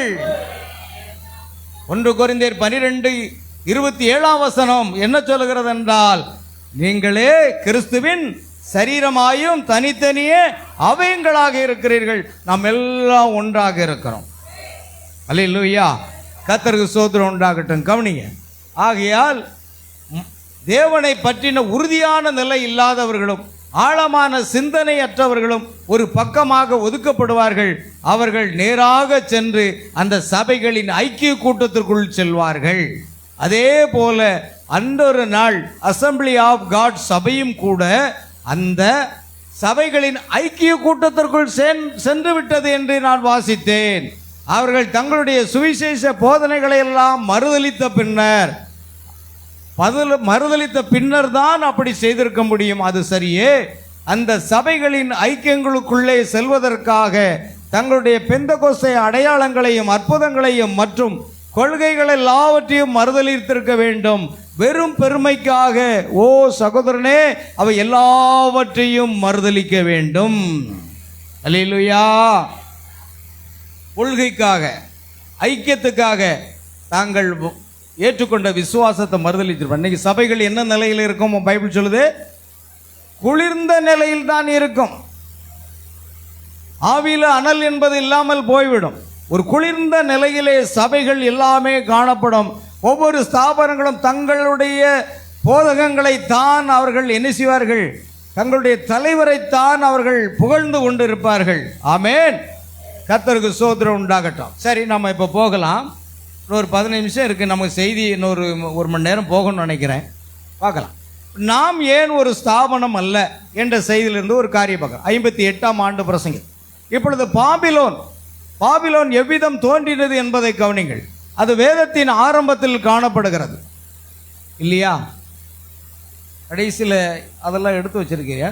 கடைசியில் அதை எடுத்துக்கலாமா? அதை போயிடும். இது எவ்வளோ தூரம் இருக்குது? குறையா இருக்கா, அதிகமாக இருக்கா? சரி, பார்க்கலாம். இதே பார்க்கலாம். அது வேதத்தின் ஆரம்பத்தில் காணப்படுகிறது, அது வேதத்தின் மத்தியில் காணப்படுகிறது, அது வேதத்தின் கடைசியிலும் காணப்படுகிறது. அதில் ஏதோ ஒன்று உள்ளது. அது நிம்ரோத்திலும் காணப்படுகிறது. நிம்ரோத் சினேயார் பள்ளத்தாக்கில் பாபிலோனை நிறுவினான். அது டைகிரிஸ் நதிக்கும் ஐப்ராத்து நதிக்கும் இடையே உள்ளது. ஐப்ராத்து நதி அதன் வழியாக பாய்ந்தோடியது. அந்த தேசத்தின் எல்லா சாலைகளும் பாபிலோனுக்கு நேராக நடத்தின. பாருங்க, நிம்ரோத்தினுடைய காலத்தில் இருந்த அந்த பாபிலோன் ராஜ்யம் அந்த டைகிரிஸ் ஐப்ராத்து நதி போகும்போது அது எங்கு செல்கிறது? அவருடைய எல்லா சாலைகளும் பாபிலோனுக்கு நேராக நடத்தின. அந்த கதவுகள் ஒவ்வொன்றும் 200 அடி அகலமாக இருந்தன. அவை பித்தளையினால் செய்யப்பட்டிருந்தன. நீங்கள் பாபிலோன் நகரத்துக்கு சென்றால் ஒவ்வொரு தெருவும் சிங்காசனத்தை சென்றடையும். இப்பொழுது இன்று நீங்கள் ரோமாபுரிக்கு சென்றால் ஒவ்வொரு சாலையும் ரோமாபுரியை சென்றடையும். அங்கு கன்னிமரியாள் ஒவ்வொரு ரஸ்தாவின் மூலையிலும் கிறிஸ்துவை கையில் பிடித்து உட்கார்ந்து கொண்டு ரோமாபுரிக்கு வழியை சுட்டி காட்டி கொண்டிருக்கிறாள். போப்பு, இப்பொழுது தேர்ந்தெடுக்கப்பட்ட போப்பு வாழ்ந்து கொண்டிருக்கிற அந்த நகரத்திலே அங்கே என்ன இருக்கிறதா? ரோம்ல ஒவ்வொரு தெருவின் வழியாக போனாலும் எங்கே போய் சேரும்? அந்த அரண்மனைக்கு போய் சேரும். அல்லேலூயா. அங்கு ஒவ்வொரு தெருவின் மூலையிலும் யார் இருப்பா? கன்னி மரியாள் குழந்தை இயேசுவை சுமந்து கொண்டு பாதையை சுட்டி காட்டு கொண்டிருக்கிறதாக அங்கு நிறுவப்பட்ட சிலைகளை சொரூபங்களை நாம் காணலாம். அது வேதத்தின் ஆரம்பத்தில் காணப்படுகிறது. சரி, போவோம். அப்படியே மேலே போட்டோம். சரி, கவனிங்க. அந்த ஸ்திரீ சபை. நீங்கள் ஸ்திரீ என்னும் சொல்லை காணும்போது அது சபை என்று நினைத்துக் கொள்ளுங்கள். பரிசுத்தவான்களின் இரத்தத்தினாலும் வெறி கொண்டிருக்கிறதை கண்டேன். வெளிப்படுத்தல் 17ஆம் அதிகாரம் 6வது வசனம். இப்பொழுது பரிசுத்தவான் என்னும் சொல் எங்கிருந்து வந்தது? அது பரிசுத்தமாக்கப்பட்டவன் அல்லது பரிசுத்தமாக்கப்பட்டவன் என்பதிலிருந்து வந்தது. பரிசுத்தமாக்கப்பட்டவன். சரி, அவள் பரிசுத்தவான்களின் இரத்தத்தினால் வெறி கொண்டிருக்கிறதை கண்டேன். வெளிப்படுத்தல் 17:6. இந்த ஸ்திரீ சபையாய் இருந்தால் அவள் பரிசுத்தவான்களை துன்புறுத்துகிறாள். அவள் மகா பெரிய சபை. அதுதான் ரோமன் கத்தோலிக்க ஸ்தாபனம். அதற்கு தலைவர் தான் இப்பொழுது தேர்ந்தெடுக்கப்பட்டிருக்கிறார். அவள் பூமி முழுவதிலும் அதிகாரம் பெற்றிருக்கிறாள். பாருங்கள், சபை என்பது ஸ்திரீ, ஒரு பெண்ணுக்கு அடையாளமாக இருக்கிறது. பூமி முழுவதும், உலகம் முழுவதும் அதிகாரம் இருக்கிறது. அவள் திரளான தண்ணீர்கள் மேல் உட்கார்ந்து கொண்டிருக்கிறாள். வெளிப்படுத்தல் 3:17-15. வெளிப்படுத்தல் 17-15 வசனத்தில் திரளான தண்ணீர்கள் மேல் உட்கார்ந்து கொண்டிருக்கிறது. அவள் பூமியின் ராஜாக்கள் அவளோட வேசித்தனம் பண்ணுகிறார்கள். வெளிப்படுத்தல் 17 நீ வாசிக்கலாம். நல்லது. அப்படியானால் அவள் யார்? ஒரு விதமான ரகசியம். இப்பொழுது ஆவியானவர் தாமே சபையில் 9 விதமான ஆவிக்குரிய வரங்கள் உள்ளதாக கருதப்படுகிறது. உங்களுக்கு தெரியும், ஒன்று ஞானம், ஒன்று அறிவு என்று சொல்லி. இயேசுவினுடைய சாட்சிகளின் இரத்தத்தினாலும் வெறி கொண்டிருக்கிறதை கண்டேன். அவர்கள் இயேசு கூறினதற்கு அதிக அக்கறை கொள்ளாமல் சபை கூறினதற்கே அக்கறை கொண்டதாக தோன்றுகிறது. அது உண்மை. பாருங்க, நாம இந்த பைபிளை விசுவாசிக்கிறோம், சரிதானா? என்ன இயேசு சொன்னார்? வானமும் பூமி ஒளிந்து போகும், என் வார்த்தைகள் ஒரு கால் ஒளிந்து போகாது. இதில் ஒரு எழுத்தாகிலும் ஒரு எழுத்தின் உறுப்பாகிலும் ஒளிந்து போவதை காட்டிலும் வானமும் பூமி ஒளிந்து போவது இலகுவாக இருக்கும். வானம் ஒளிந்து போகலாமா, பூமி ஒளிந்து போகலாமா, ஆனால் தேவனுடைய வார்த்தை ஒரு கால் ஒளிந்து போகாது. அதனால தான் நாம் அதை விசுவாசிக்கிறோம். நாம் ஒரு சபையை விசுவாசிக்கல. நான் ஒரு காலத்தில் ரோமன் கத்தோலிக்க ஸ்தாபனத்திலே தூபம் காட்டி கொண்டு மணி அடித்து கொண்டு இருந்தேன். அப்பொழுது ஒரு விசுவாச பிராணம் கொடுப்பார்கள். என்ன விசுவாச பிராணம்? நான் கத்தோலிக்க திருச்சபையை விசுவாசிக்கிறேன். நம்முடைய விசுவாச பிராணம் என்னவா இருந்தது? கத்தோலிக்க திருச்சபை விசுவாசிக்கிறேன். வேற எந்த சபையும் நான் விசுவாசிக்க மாட்டேன். அது புரோட்டஸ்டண்டா, பெந்தகோஸ்தையா, எதுவுமே விசுவாசிக்க மாட்டேன். கத்தோலிக்க திருச்சபை விசுவாசிக்கிறேன். அதுதான் அந்த பிரமாணம். எல்லா கத்தோலிக்கர்களும் அதை சொல்வார்கள். எல்லா கத்தோலிக்கர்களும் ஜெபமாலை உருட்டி கொண்டு அருள் நிறைந்த மரியே வாழ்க என்று சொல்வார்கள். அல்லேலூயா. அதுதான் அவருடைய பிரமாணம். ஆனால் நாம் ரட்சிக்கப்பட்டு பைபிளில் உள்ள வேத வசனங்களை அறியும் பொழுது அதுவெல்லாம் தவறானது என்பதை நாம் புரிந்து கொண்டோம். நாம் எதை நம்முடைய விசுவாச பிரமாணம் என்ன? நாம் வேதாகமத்தில் உள்ள ஒவ்வொரு வார்த்தையும் எழுத்தின் உறுப்பையை விசுவாசிக்கிறேன். அதுதான் உண்மையான விசுவாசி. நம்முடைய சபை என்ன சொல்லுகிறதோ அது நமக்கு முக்கியம் அல்ல.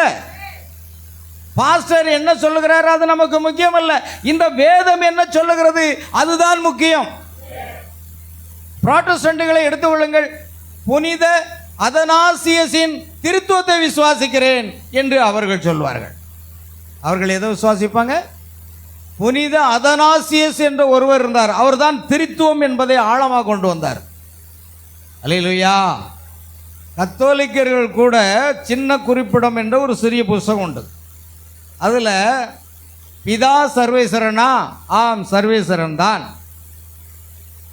சுதன் சர்வேஸ்வரனா? அதாவது குமாரன். சர்வேஸ்வரனா? ஆம், சர்வேஸ்வரன் தான். இஸ்பிரித்து சாந்து, அதாவது பரிசுத்த ஆவி சர்வேஸ்வரனா? ஆம், சர்வேஸ்வரன் தான். இம்மூன்றும் 3 சர்வேஸ்வரனா?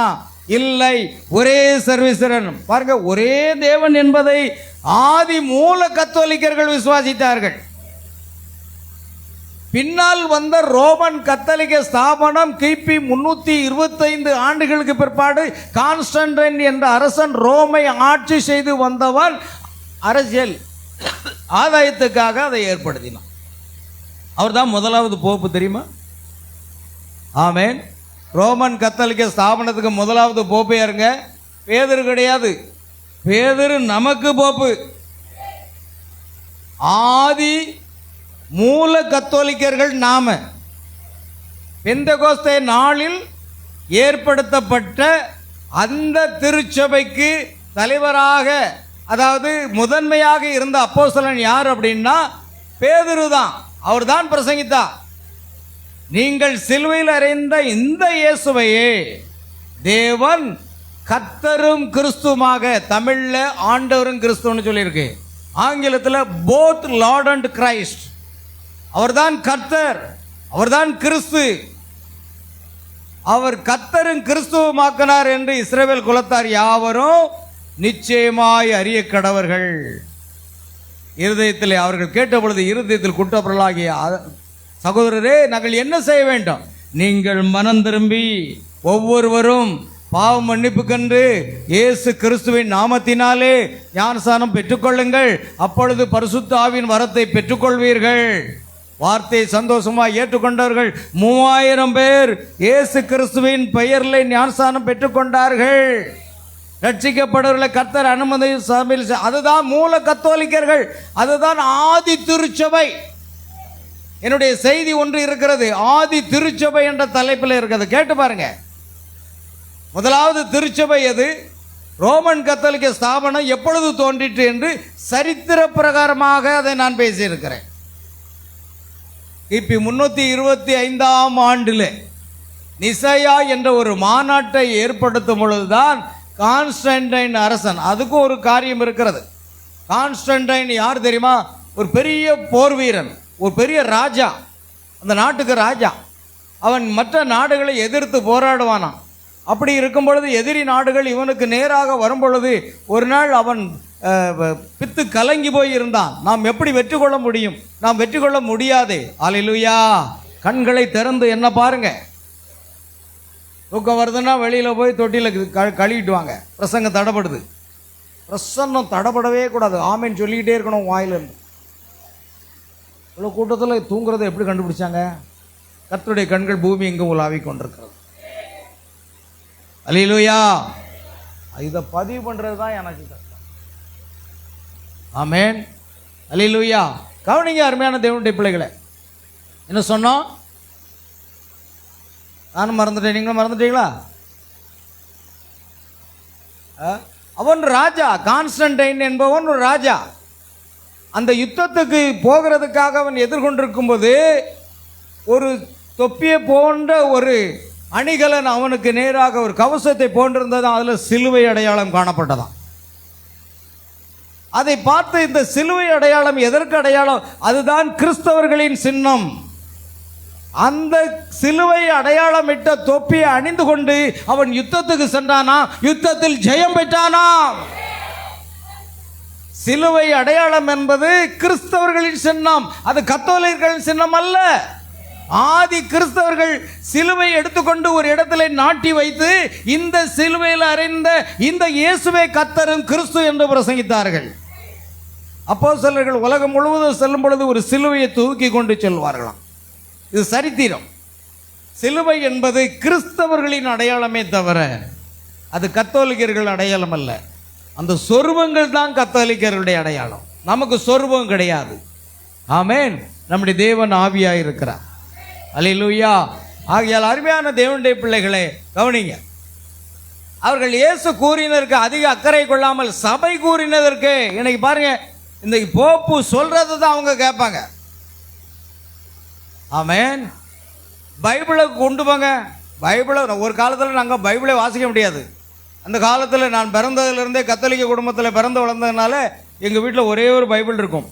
அதுவும் உயரமாக எட்டாத இடத்துல ஒரு ஸ்டாண்டு வச்சு அதில் ஒரு பைபிள் வச்சுருப்பாங்க. பழைய காலத்து பைபிள் இவ்வளோ பெருசு இருக்கும்.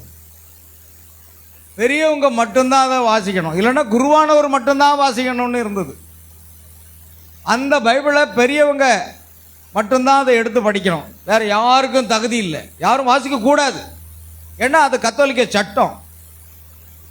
அதனால் என்னுடைய பெற்றோர்கள் ஆசிரியர்களாக இருந்ததுனால, மகனே அந்த பைபிளை கொஞ்சம் வாசி ஐயான்னு சொன்னாங்க. ஸ்டூலை போட்டு ஏறி எடுத்து என்னுடைய அம்மாவுக்கு நான் வாசித்து கொடுத்துருக்கேன். ஸ்டூல் போட்டு எட்டினா தான் எட்டும், இல்லைன்னா. இப்போ நம்ம பைபிள் எங்கே கிடக்கு? ஆறாவது முடிஞ்ச பிறகு தான் தெரியும். ஒன்று கிச்சன் ரூமில், ஒன்று பெட்ரூமில், ஒன்று தலையணுக்கு அடையலை, ஒன்று தலையணுக்கு மேலே இருக்கும். இப்படியே நம்ம பைபிளை பாவிக்கிறது? பைபிள் உயர்ந்த ஒரு வேதாகம், தேவனுடைய வேதாகம். அதுக்குன்னு ஒரு செல்ஃபை வச்சு அங்கே வைங்க. இன்றைக்கு நான் உங்களுக்கு சொல்கிறேன், கத்தோலிக்கர்களுக்கு இருக்கக்கூடிய ஒரு மரியாதை கூட நமக்கு கிடையாது. ஆராதனை முடிஞ்சோன்னா பைபிள் டேபிளில் கிடக்கும், அங்கே கிடக்கும், இங்கே கிடக்கும், இல்லைன்னா எங்கேயா தூசி பிடிச்சிருக்கோம். இன்னைக்கு கொண்டு போட்டால் சரி, அடுத்த வாரம் என்ன செய்யறது? தூசியை தட்டி தூக்கிட்டு வருவாங்க. நீங்கள் கிறிஸ்தவர்களா யாருன்னு நான் கேட்க. பைபிளை உன்னதமான இடத்துல வைங்க பிரியமானவர்களே. கத்தோலிக்கர்கள் அதில் சிறந்து விளங்கக்கூடியவர்கள். நல்ல காரியம் யார் செய்தாலும் நாம் அதை கற்றுக்கொள்ள வேண்டும். ஏன்னா அது தேவன் கொடுத்த வேதாகமம். அதை வைக்க வேண்டிய இடத்துல நம்ம வைக்கணும். சும்மா அங்கே இங்கேயும் போட்டு போயிடக்கூடாது. அல்லேலூயா. இன்றையிலிருந்து அதை செய்யுங்க. பைபிளுக்குன்னு ஒரு செல்ஃபு எடுங்க. அந்த செல்ஃபில் நீங்கள் பத்திரமா வைங்க. டேபிளில் போடாதீங்க, கிச்சன் ரூமில் போடாதீங்க, அங்கேயும் இங்கேயும் போடாதீங்க. அல்லேலூயா. கர்த்தருக்கு ஸ்தோத்திரம் உண்டாகட்டும். பாருங்க, ஆகையால் சபையின் தலைவர் என்ன சொல்றாரோ அதுதான். கவனிங்க, அவளை கண்டு நான் மிகவும் ஆச்சரியப்பட்டேன். சீக்கிரமா போட்டோ. அவளை கண்டு நான் ஆச்சரியப்பட்டேன். நான் அவளை பற்றி ஆச்சரியமாக இருந்தது. அவள் எப்படி என்று வியந்தேன். நான் யோவானின் இடத்தை எடுத்துக்கொண்டு அதை சிறிது தெளிவாக்க முயற்சி செய்கிறேன். பாருங்கள், யோவான் அதோ அவள் உட்கார்ந்து கொண்டிருக்கிறாள். அவள் கிறிஸ்தவ சபையை போல பாசாங்கு செய்து கொண்டிருக்கிறாள். புரியுதா? இந்த உலகத்தில் கிறிஸ்தவ சபையை போன்று பாசாங்கு செய்யக்கூடிய சபை தான் ரோமன் கத்தோலிக்க ஸ்தாபனம். அங்கு வார்த்தைக்கு முதலிடம் இல்லை. அங்கு சமூக நல தொண்டுகள், சமுதாய தொண்டுகள், ஆர்ப்பனேஜிகள், குழந்தைகளுக்காக, முதியோர்களுக்காக எல்லா விதத்திலையும் செய்து உலகம் முழுவதும் நல்ல பெயரை வாங்க வேண்டும் என்ற விதத்தில் அவர்கள் செயல்படுவார்கள். அது நல்லது, அது வேண்டாம் என்று நான் கூறவில்லை. ஆனால் கிறிஸ்துவத்துக்கும் அதுக்கும் என்ன இல்லை, சம்பந்தம் இல்லாமல் இருக்கிறதே. சமுதாய தொண்டு செய்கிறவர்கள் இருக்கிறார்கள், நல்லது. அல்லேலூயா. அதை நாம் செய்ய வேண்டும். பிறருக்கு நன்மை செய்ய வேண்டும். பசியாக இருக்கிறவனுக்கு ஆகாரம் கொடுக்க வேண்டும். உடை இல்லாதவனுக்கு உடை கொடுக்க வேண்டும். அதெல்லாம் சரிதான். ஆனால் வேத வசனத்தை அப்படியே நாம் விசுவாசிக்க வேண்டும். அதுதான் அங்கே இல்லை. அப்படி என்றால் அதை கிறிஸ்தவ சபை என்று நாம் எப்படி ஏற்றுக்கொள்வது? அது கிறிஸ்தவ சபையை போன்று என்ன செய்கிறது? பாசாங்கு செய்கிறது. ஆமென். பாருங்கள், உலகில் உள்ள ஐஸ்வர்யம் அனைத்தின் மேலும் அவளுக்கு உரியம் உண்டு. உலகத்தில் இன்னைக்கு இந்தியாவை விலைக்கு வாங்கன்னா வாங்கிடுவாங்க. ரோம் நாட்டில் உங்கள் இந்தியாவுக்கு விலை என்ன? பிரதமர் மோடி ஐயா, இந்தியாவுக்கு என்ன விலை போடுறீங்க? எத்தனை பில்லியன் டாலர்? எவ்வளவு? ஒரு 1000 2000 எவ்வளோ சொல்லுங்க. ஆமாம், அவங்க வாங்குறதுக்கு அவ்வளவு பணம் இருக்குங்க. ஆமேன், அவ்வளவு பணம் இருக்கு. மூலை முடுக்கெல்லாம் இருக்கிற அந்தோணியர் கோயில், சவரியர் கோயில் காணிக்க பூரா அங்கே போய் சேர்ந்துடும். ஆமேன். உலகம் முழுவதும் இருக்கிற காணிக்க எல்லாம் மொத்தமாக போய் சேரும். அல்லேலூயா. பாருங்க, ஆகையால் பெரிய பணம் நிறைந்த ஒரு நாடு, ஐஸ்வர்யம் நிறைந்த ஒரு நாடு அது. கவனிக்கணும். உலகில் உள்ள ஐஸ்வர்யம் அனைத்தின் மேலும் அவளுக்கு உரிமை உண்டு. பூமியின் ராஜாக்கள் அவளுடைய காலடியில் இருக்கின்றனர். பார்த்தீங்களா? பூமியின் ராஜாக்கள் அவளுடைய காலடியில் இருக்கின்றனர். அவள் ஐஸ்வர்யம் உள்ளவளும் கவர்ச்சியான நிறங்களை கொண்டவளுமாய் இருக்கிறாள். அவள் எப்படி இயேசுவினுடைய சாட்சிகளின் இரத்தத்தினால் வெறி கொண்டிருக்க முடியும்? அவள் எப்படி பரிசுத்தவான்களை துன்புறுத்த முடியும்? அவள் தன்னை கிறிஸ்தவ சபை என்று சொல்லிக்கொண்டு அதே நேரத்தில் எப்படி கிறிஸ்துவின் சாட்சிகளை கொலை செய்ய முடியும்? கத்தோலிக்க ஸ்தாபன கொள்கைகளை யார் ஏற்றுக்கொள்ளவில்லையோ அவர்களை கொலை செய்யும்படி அதிகாரம் கொடுக்கப்பட்டது. கத்தோலிக்க ஸ்தாபனத்தை எதிர்த்து வந்த மார்ட்டின் லூத்தர், புரொட்டஸ்டன்ட்களை 6,80,00,000 பேரை கொன்று குவித்தது இந்த ரோம ஸ்தாபனம். சரித்திரம், நம்ம யாரையும் குற்றச்சாட்டல, இது சரித்திரம். எவ்வளவு தொகை? 6,80,00,000 பேரை கொண்டிருக்காங்க. பரிசுத்தவாளின் இரத்தத்தினால் வெறி கொண்டிருக்கிறதை கண்டேன். கவனிங்கள். அப்பொழுது தூதனானவன் என்ன நோக்கி, ஏன் ஆச்சரியப்படுகிறாய்? இந்த ஸ்திரீயினுடைய ரகசியத்தையும் 7 தலைகளையும் 10 கொம்புகளையும் உடையதாய் இவளை சுமக்கிற மிருகத்தினுடைய ரகசியத்தையும் உனக்கு சொல்லுகிறேன். வெளிப்படுத்தல் 17:7. இப்பொழுது நீ கண்ட மிருகம் முன்னே இருந்தது, இப்பொழுது இல்லை. அது பாதாளத்திலிருந்து ஏறி வந்து நாசமடைய போகிறது. உலக தோற்றம் முதல் ஜீவ புஸ்தகத்தில் பேர் எழுதப்பட்டிராத பூமியின் குடிகள் இருந்ததும் இராமற் போனதும் இனி இருப்பதுமாயிருக்கிற மிருகத்தை பார்த்து ஆச்சரியப்படுவார்கள். உங்களுடைய பெயர் எப்பொழுது எழுதப்பட்டது? நீங்கள் மனம் திரும்ப போதா? நீங்கள் ரட்சிக்கப்பட்ட போதா? நீ பரிசுத்தாவியை பெற்றுக்கொண்ட போதா? இல்ல பிரியமானவர்களே, உலக தோற்றத்துக்கு முன்பாக, உலக தோற்றம் முதல் ஜீவ புஸ்தகத்தில் பெயர் எழுதப்பட்டிராத பூமியின் குடிகள் ஆச்சரியப்படுவாங்க. உலக தோற்றத்துக்கு முன்பாகவே உங்கள் பெயர் எழுதப்பட்டிருக்கிறது.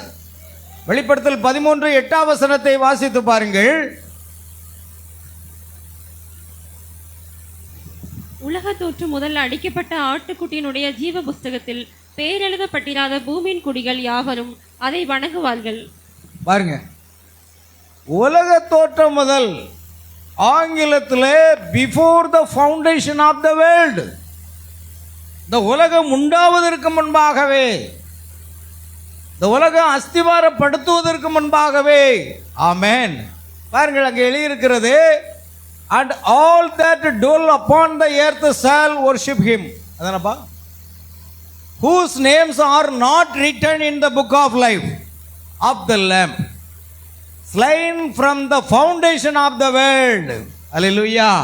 பாத்தீங்களா, உலக தோட்டத்துக்கு முன்பாகவே உங்களுடைய பெயர் எல்லாம் கர்த்தர் ஜீவ புஸ்தகத்தில் எழுதி வச்சிருக்கிறாரு. நீங்க இழக்கப்பட்டு போவது இல்லை. நீங்க வார்த்தைக்கு கீழ்ப்படியாம உங்க இஷ்டப்படி வாழ்ந்தீங்கன்னா கர்த்தர் தன்னுடைய கையில பெரம்ப கையில எடுப்பார். அவ்வளவுதான். நீங்க சர்ச்சுக்கு வரமாட்டேன் அப்படின்னா பெரம்பு அடிக்கி தப்ப முடியாது.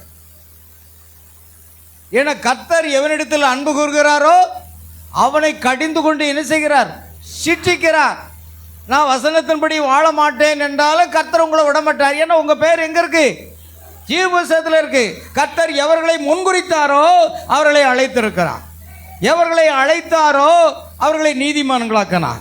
எவர்களை நீதிமான்களாக்கினாரோ அவர்களை மகிமைப்படுத்தும் இருக்கிறார். உலக தோற்றத்துக்கு முன்பாக அவருடைய சிந்தையில் எல்லாவற்றையும் செய்து முடிச்சிட்டார். நம்ம பேரு அந்த ஜீவ புஸ்தகத்தில் இருந்து என்றால் கர்த்தர் நம்மளை எங்கே போனாலும் விட மாட்டார். அல்லேலூயா. ஓ வாலிபனே, உன் கண்ணின் காட்சிகளிலும் உன் இருதயத்தின் நினைவுகளிலும் என்ன செய்? நட. விருப்பப்படி வாழ். சபையோரே, நீங்கள் எப்படி வேணாலும் வாழலாம். ஆராதனைக்கு வரணும்னா வரலாம், வராமல் வீட்டில் இருக்கணும்னா இருக்கலாம். உங்கள் விருப்பப்படி வாழுங்க. ஆனால் கர்த்தர் உங்களை முன்குறித்திருப்பார். ஆனால் அவர் உங்களை கடிந்து கொண்டு சிட்சித்து அவர் பாதைக்கு கொண்டு வருவார். நான் அதை தான் விசுவாசிக்கிறேன். ஏன்னா பைபிள் அப்படித்தான் சொல்லுது. கர்த்தர் எவனிடத்தில் அன்பு கூறுகிறாரோ அவனை என்ன செய்கிறார்? கடிந்து கொண்டு சிட்சிப்பாராம். யாரால்? நானும் எத்தனையோ முறை சிட்சைகளை அனுபவிச்சிருக்கேன். ஆண்டவர் விட்டு விலகி போனால் எனக்கும் சிட்சை வரும். ஊழியக்காரன்னு ஆண்டவர் விட்டுற மாட்டார். அதனால் நாம் ஆண்டவர் விட்டு விலகி போகணும்னா ஒன்றும் இல்லை, ஒரு 2 மாதம் ஆராதனைக்கு வராமல் இருங்க. பாருங்க, தீர்க்கதை சொல்கிறாரு. முதல்ல என்ன செய்வாரான்? உங்கள் குடும்பத்தில் வியாதி அனுப்புவாரான். உங்களுக்கு என்ன செய்வார்? வியாதி அனுப்புவார். அதுக்கு நீங்கள் கொட்டு வரலையா? ஆஸ்பத்திரியில் போய் சரி பண்ணிட்டீங்களா? பிசாசு அனுப்புவாராம். பிரணாமே சொல்கிறாரு, வியாதியை தேவன் அனுமதிப்பார், பிசாசையை அனுமதிப்பார். நாம் தேவனை விட்டு வார்த்தையை விட்டு விலகி சொல்லும் பொழுது இதெல்லாம் சென்று நம்மை சிட்சித்து வரும்போதே நம்ம அறியாமல் ஆண்டவர் சமத்தும், ஆண்டவரே என் மேல் இரக்கமாயிரும். அல்லேலூயா. பிரியமானவர்களே, நாம் இதோடு முடிக்கலாம் என்று நினைக்கிறேன். நம்முடைய நேரம் கடந்து விட்டது. அடுத்த வாரம் நாம் தொடர்ந்து பார்க்கலாம். செய்தியை பாருங்கள். செய்தியில் கடைசியை நான் முடிக்கிறேன். ஆகையால் அந்த மிருகத்தை பார்த்து ஆச்சரியப்படுவார்கள். இது தட்டி எழுப்ப வேண்டும். எனவே இதோ இது இப்பொழுது கவனியுங்கள், எல்லோருமே, ஒரு சிலர் அல்ல, பூமியின் குடிகள் அனைவரும் ஆச்சரியப்படுவார்கள் அந்த மிருகத்தை. கடைசி நாளில் வரப்போகுது. பூமியிலிருந்து ஒரு மிருகம் எழும்பி வரும், பாதாளத்திலிருந்து ஒரு மிருகம் எழும்பி வரும். அது என்ன? ஒன்று அமெரிக்காவை குறிக்கிறது, ஒன்று ரோமாபுரியை குறிக்கிறது. இந்த இரண்டும் சேரும். இன்றைக்கு அமெரிக்காவில் இருந்து ஒரு ரோமாபுரிக்கு ஒரு போப்பு தேர்ந்தெடுக்கப்பட்டிருக்கிறார் என்றால் அதில் ஏதோ ஒரு காரியம் இருக்கிறது.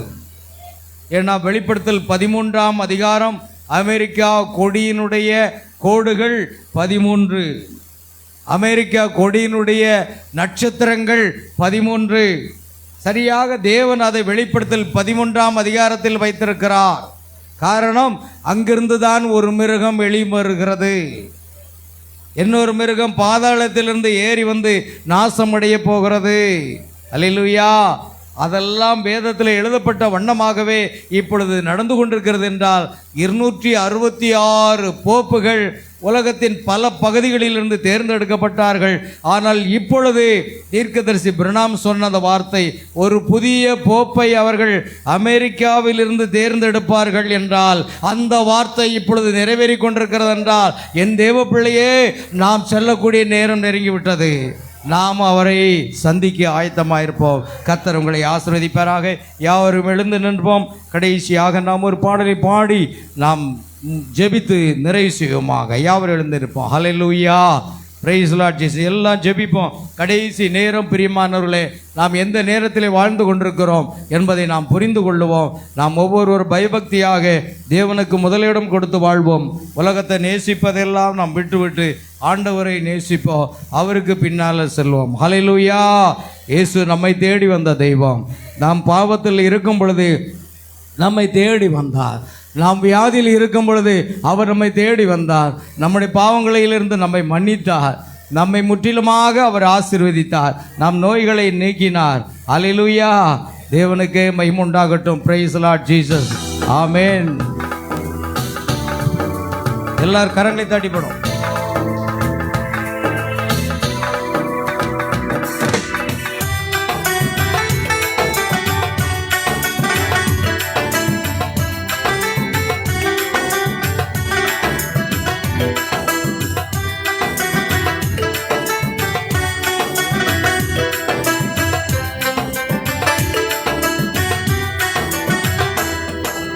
நீர் என்னை தேடி வராதிருந்தால் நான் என்று மரித்திருப்பேன். உன் கிருபை என்னில் தராதிருந்தால் நான் என்று அழிந்திருப்பேன். நீர் என்னை தேடி வராதிருந்தால் நான் என்று மரித்திருப்பேன். உம் கிருபை என்னில் தராதிருந்தால் நான் என்று அழிந்திருப்பேன். என் தேவா, என் ராஜா, உம் கிருபை போதுமே. என் தேவா, என் ராஜா, உம் கிருபை போதுமே.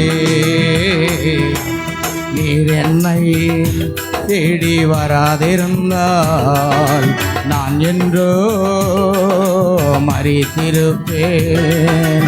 உம் கிருபை என்னில் தராதிருந்தால் நான் என்றோ அழிந்திருப்பேன்.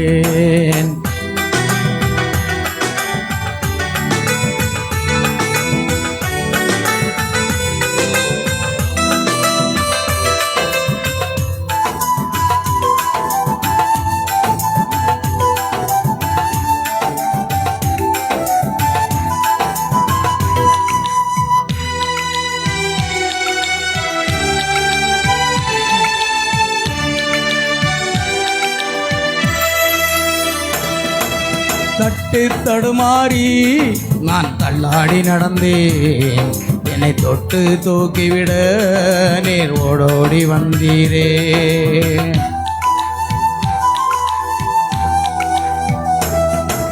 தட்டு தடுமாறி நான் தள்ளாடி நடந்தேன், என்னை தொட்டு தூக்கிவிட நீர் ஓடோடி வந்தீரே. சொத்தோ சுகமோ தேவையில்லை, சொந்தம் பந்தம் நாடவில்லை. சொத்தோ சுகமோ தேடவில்லை, சொந்தம் பந்தம் நாடவில்லை. என் தேவா என் ராஜா உன் கிருபை போதுமே. என் தேவா என் ராஜா உன் கிருபை போதுமே. நீர் என்னை தேடி வராதிருந்தால் நான் என்றோ மரித்திருப்பேன். உம் கிருபை என்னில் தராதிருந்தால் நான் என்றோ அழிந்திருப்பேன். ஆமென். காணாமல் போன ஆட்டை போல இயேசு நம்மை தேடி வந்தார். நம்மை தேடி வந்த தெய்வம் இயேசு. நாம் பாவங்களுக்காக சிலுவையில் அறையப்பட்டு இரத்த சிந்தி மரித்து உயிர்த்தெழுந்தார்.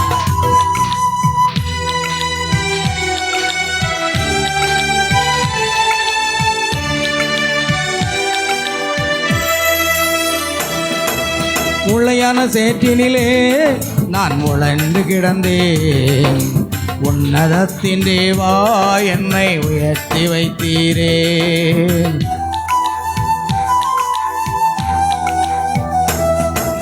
முளையான சேற்றினிலே நான் முழந்து கிடந்தேன், உன்னதத்தின் தேவா என்னை உயர்த்தி வைத்தீரே. பேரோ புகழோ தேவையில்லை, பேர் சொல்லி அழைத்தவர் நீர் போதும். பேரோ புகழோ தேவையில்லை, பேர் சொல்லி அழைத்தவர் நீ போதும். என் தேவா என் ராஜா உன் கிருபை போதுமே. என் தேவா என் ராஜா உன் கிருபை போதுமே. நீர் என்னை தேடி வராதிருந்தால் நான் என்றோ மரித்திருப்பேன். உன் கிருபை என்னில் தராதிருந்தால் நான் என்றோ அழிந்திருப்பேன். ஆமென். நாம் நிர்மூலமாகாது இருக்கிறது கர்த்தருடைய கிருபை. இயேசு நம்முடைய பாவங்களை சிலுவையின் மேலே சுமந்தார். அவருடைய தழும்புகளால் நீங்கள் குணமானீர்கள்.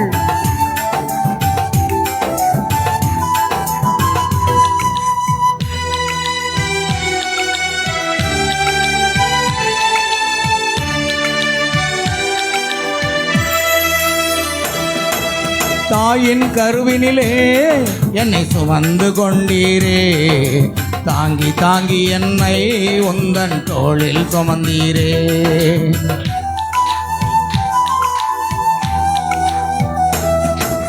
தாயின் கருவினிலே என்னை சுமந்து கொண்டீரே, தாங்கி தாங்கி என்னை உந்தன் தோளில் சுமந்தீரே. அன்பே எந்தன் ஆருயிரே ஆயுள் முழுவதும் ஆராதிப்பேன். அன்பே எந்தன் ஆருயிரே ஆயுள் முழுவதும் ஆராதிப்பேன். என் தேவா என் ராஜா உன் கிருபை போதுமே. என் தேவா என் ராஜா உன் கிருபை போதுமே.